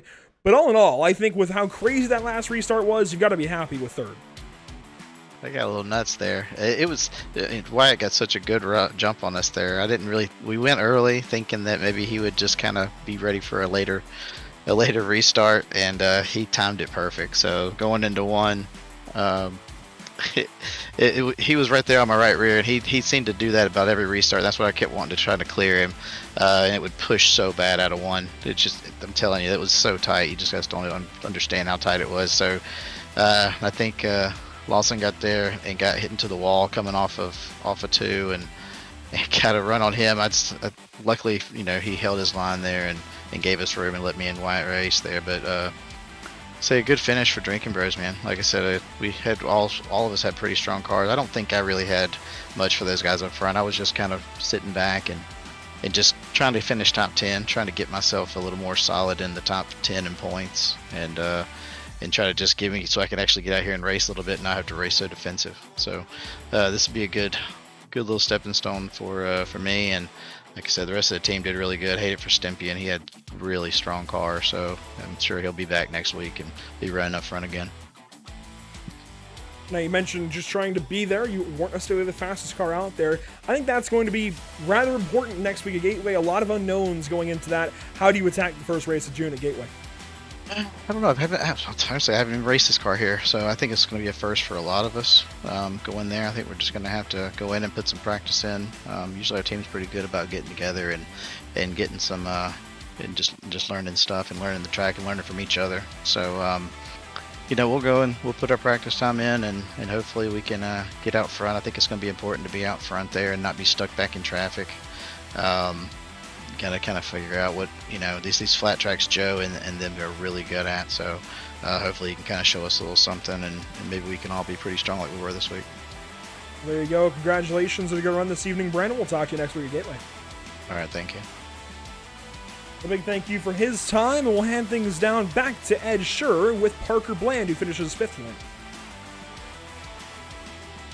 Yeah, Parker Bland with a great run tonight, is finishing fourth. I mean, Parker, tell me, what exactly did you need to gain enough positions? I know you've been all around the racetrack tonight. We saw you a couple times running around 15th. We saw you in the top 10. We saw you back past the 20s and all, but it seemed like you were everywhere tonight. It's just, what did you need to run consistently up there with this top 5 possibly all night? I think what saved me was a couple of those late race cautions, because I had decent short run and long run speed, but I just kept having issues and stuff and getting pushed back. And then halfway through the race I had VR issues, so I had to pit unintentionally and like fall back a little bit. I don't know how I made it back up there. Well, man, you made a great recovery back up there. I will say myself. I mean, it was crazy watching you work your way all the way back up there. But next week we go to a really tricky track, the Gateway, which we haven't seen the Cup there in I don't believe we've seen Cup there in a while, to be honest. But especially with this next year car, how do you feel about your chances possibly at Gateway next week? I don't even think I own that track yet, so I don't really feel too hopeful yet. But I seem to do pretty decent and learn tracks quickly throughout the race, so I might do better than I thought. Well, but I think you're going to need to buy that track hopefully so to get a ton of practice time. But I know we heard tonight that your grandparents were watching you, so that had been a lot special for you to hear that they were out there watching you. So definitely, I know they were happy to see how you finished tonight. But congratulations on your top 5, man, and hopefully we'll see you run well again next week at Gateway. Yeah, man, I hope so too. Thank you. Parker Bland goes 5th tonight. Big effort there out of car 01 and a good-looking paint scheme as well. And I think proving that Parker is here to play with these guys and here to run well. And that's exactly what he did in car 01 by the end of the night. Seriously, we saw the graphic there. We can bring it up one more time. From 16th to 5th, and he floated around. He was as low as 35th tonight, so he made up 30 spots in the end from where he was at one point to where he finished, and that deserves quite a bit of props there for Parker Bland in car 01. With the results already, let's go ahead and go back and see what happened on that restart. And there was a lot going on as we took that final green flag of the evening, finally the actual green flag of the evening, and boy, was it worth it. Oh, man. If you want one way to cap off an exciting race, Andrew, how about the 3 famous words, green-white-checkered? I mean, that's the best thing you can hear from a race car fan, that a race like this can end on a green-white-checkered. It just brought an exciting finish with Joe Sanchez and Lawson Peely in that front row, but just keep your eye on that 10 of Wyatt Brackett. He just magically gets a really good run and gets by Lawson Peely, who struggled on the start. But I really want to see what happened to Lawson Peely here properly. We haven't really seen it yet. This will be a good opportunity for us to do so. Out of the second corner, went high and just had too much speed, pops the fence, and checks way up, and there was crashing behind. Let's see, where... There was crashing behind, I guess, on the second lap of this restart. Bland looked to the inside there of Peely. As he starts falling back, he gets loose. Oh, what a catch, actually, there for Lawson. That was a good job of saving that car, but it was all for naught, really, as he ends up behind Hendry and Bland by the checkered flag. He doesn't hold off Daniel Michaldo, so maybe a teammate allowing him to hang on to that spot was all he needed. As further back, there was all kinds of chaos. Where does it start? It looks like right there, Austin Shoemaker and Sean Kalis again. Oh, my. Well, they're probably not happy with each other after that. And Reeves, it looks like, puts it in the fence there, and that's exactly who that was. Sean Kalis, I'd imagine, is going to send the bill to Austin Shoemaker and company. 2 incidents in the last 50 laps involving those two. Yeah, that's definitely not a good way to get on somebody's good side. Here's the onboard for Sean Kalis, and I believe... Let's see, where actually is Shoemaker in all this? I think Shoemaker gets checked up, and yeah, Shoemaker's going to get checked up. Shoemaker's way up ahead of these guys. He got a nudge from whoever that was. Oh, he got turned down to the bottom side. That was that car on the apron, comes back up the racetrack, has it saved, and then... Admittedly, I think Sean comes down a little bit. I think just like the front stretch incident, Sean came down a little bit. Yeah, I don't blame him at all for that. To be honest, that wasn't even his own doing. So honestly, that's just these guys racing on the last lap. That's all that is. Absolutely. You and me both know, Andrew. The last lap is always the chaos lap. Here's what happens here with Austin Shoemaker. Tags the grass through the quad oval. Swavely squeezes, and oh, there was no contact. Shoemaker just lost it down there on his own. The car was evil. Kendall and Kalis split him, and Kalis unfortunately gets some contact. They do a bit of crashing. Dakota Curtis involved, and unfortunately the 6 comes in. Dustin Reeves tries to miss. Kalis comes back to the racetrack and slams the fence. Was there any more to this, though? Was there any more crashing in these final couple of corners? It didn't look like it, and I think it was just all nice and clean and green to the end where we took the checkers. Yeah, it was just unreal, the chaos in those last 2 laps.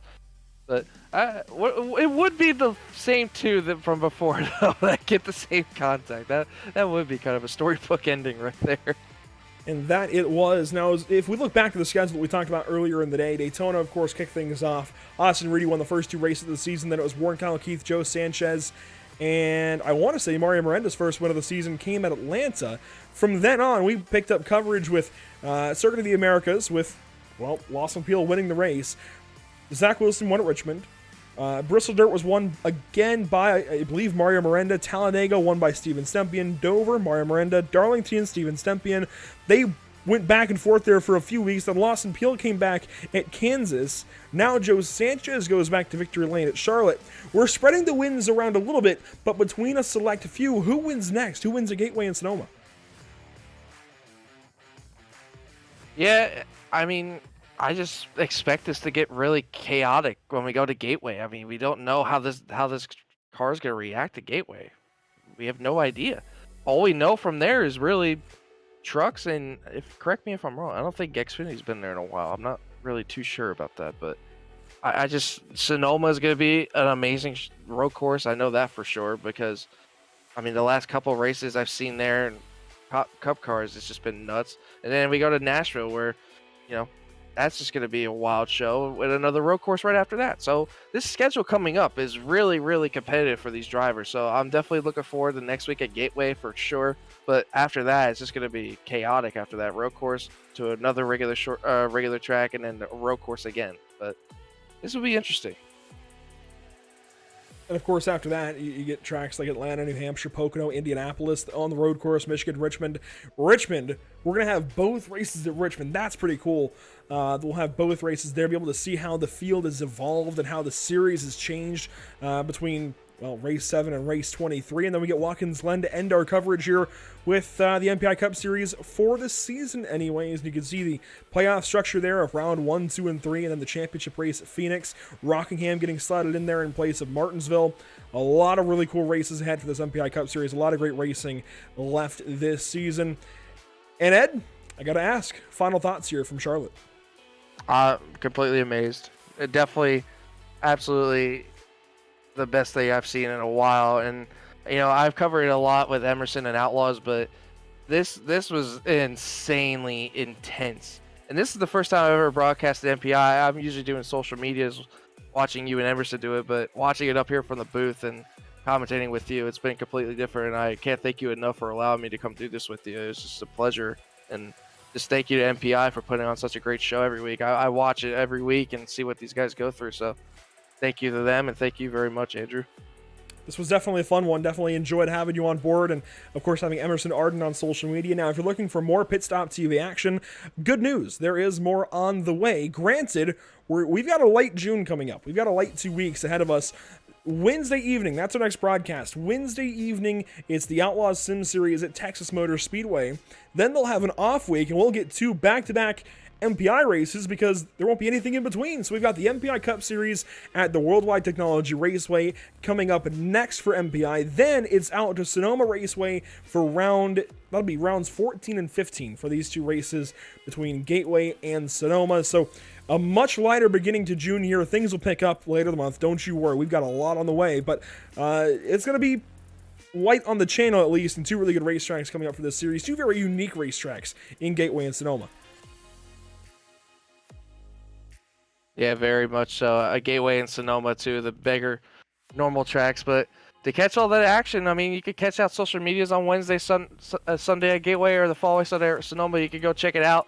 Facebook.com/PitStopTV, Twitter.com/PitStopTV_, Instagram.com/Pit_Stop_TV, YouTube.com/C/PitStopTV1, or as some of you may have watched it on the Twitch channel, you can check it out at Twitch.tv/Pit_Stop_TV. So there you go, 300 plus miles here at the Charlotte Motor Speedway, wrapped up just like that. Next up for the series is Gateway. Next up for us here at PitStop TV is Texas Motor Speedway with the Outlaws Sim Series. That will do it this evening from Charlotte. Once again, thank you to all of our service men and women here and abroad. Whether they've served in the past and given the ultimate sacrifice, served in the past and are a veteran, or are serving now or might soon serve in the U.S. military. Thank you so much across all branches of the U.S. Armed Forces. Thank you so much to everybody watching this evening. For all PitStop TV with Ed Shearer joining me on the mic, Emerson Arden on social media, myself, Andrew Cardinale IV. Thank you so much, and we will see you next time again. Thank you those who have served. Thanks to those who have paid the ultimate price, and those who continue to and will serve to protect our freedom. We'll see you next time.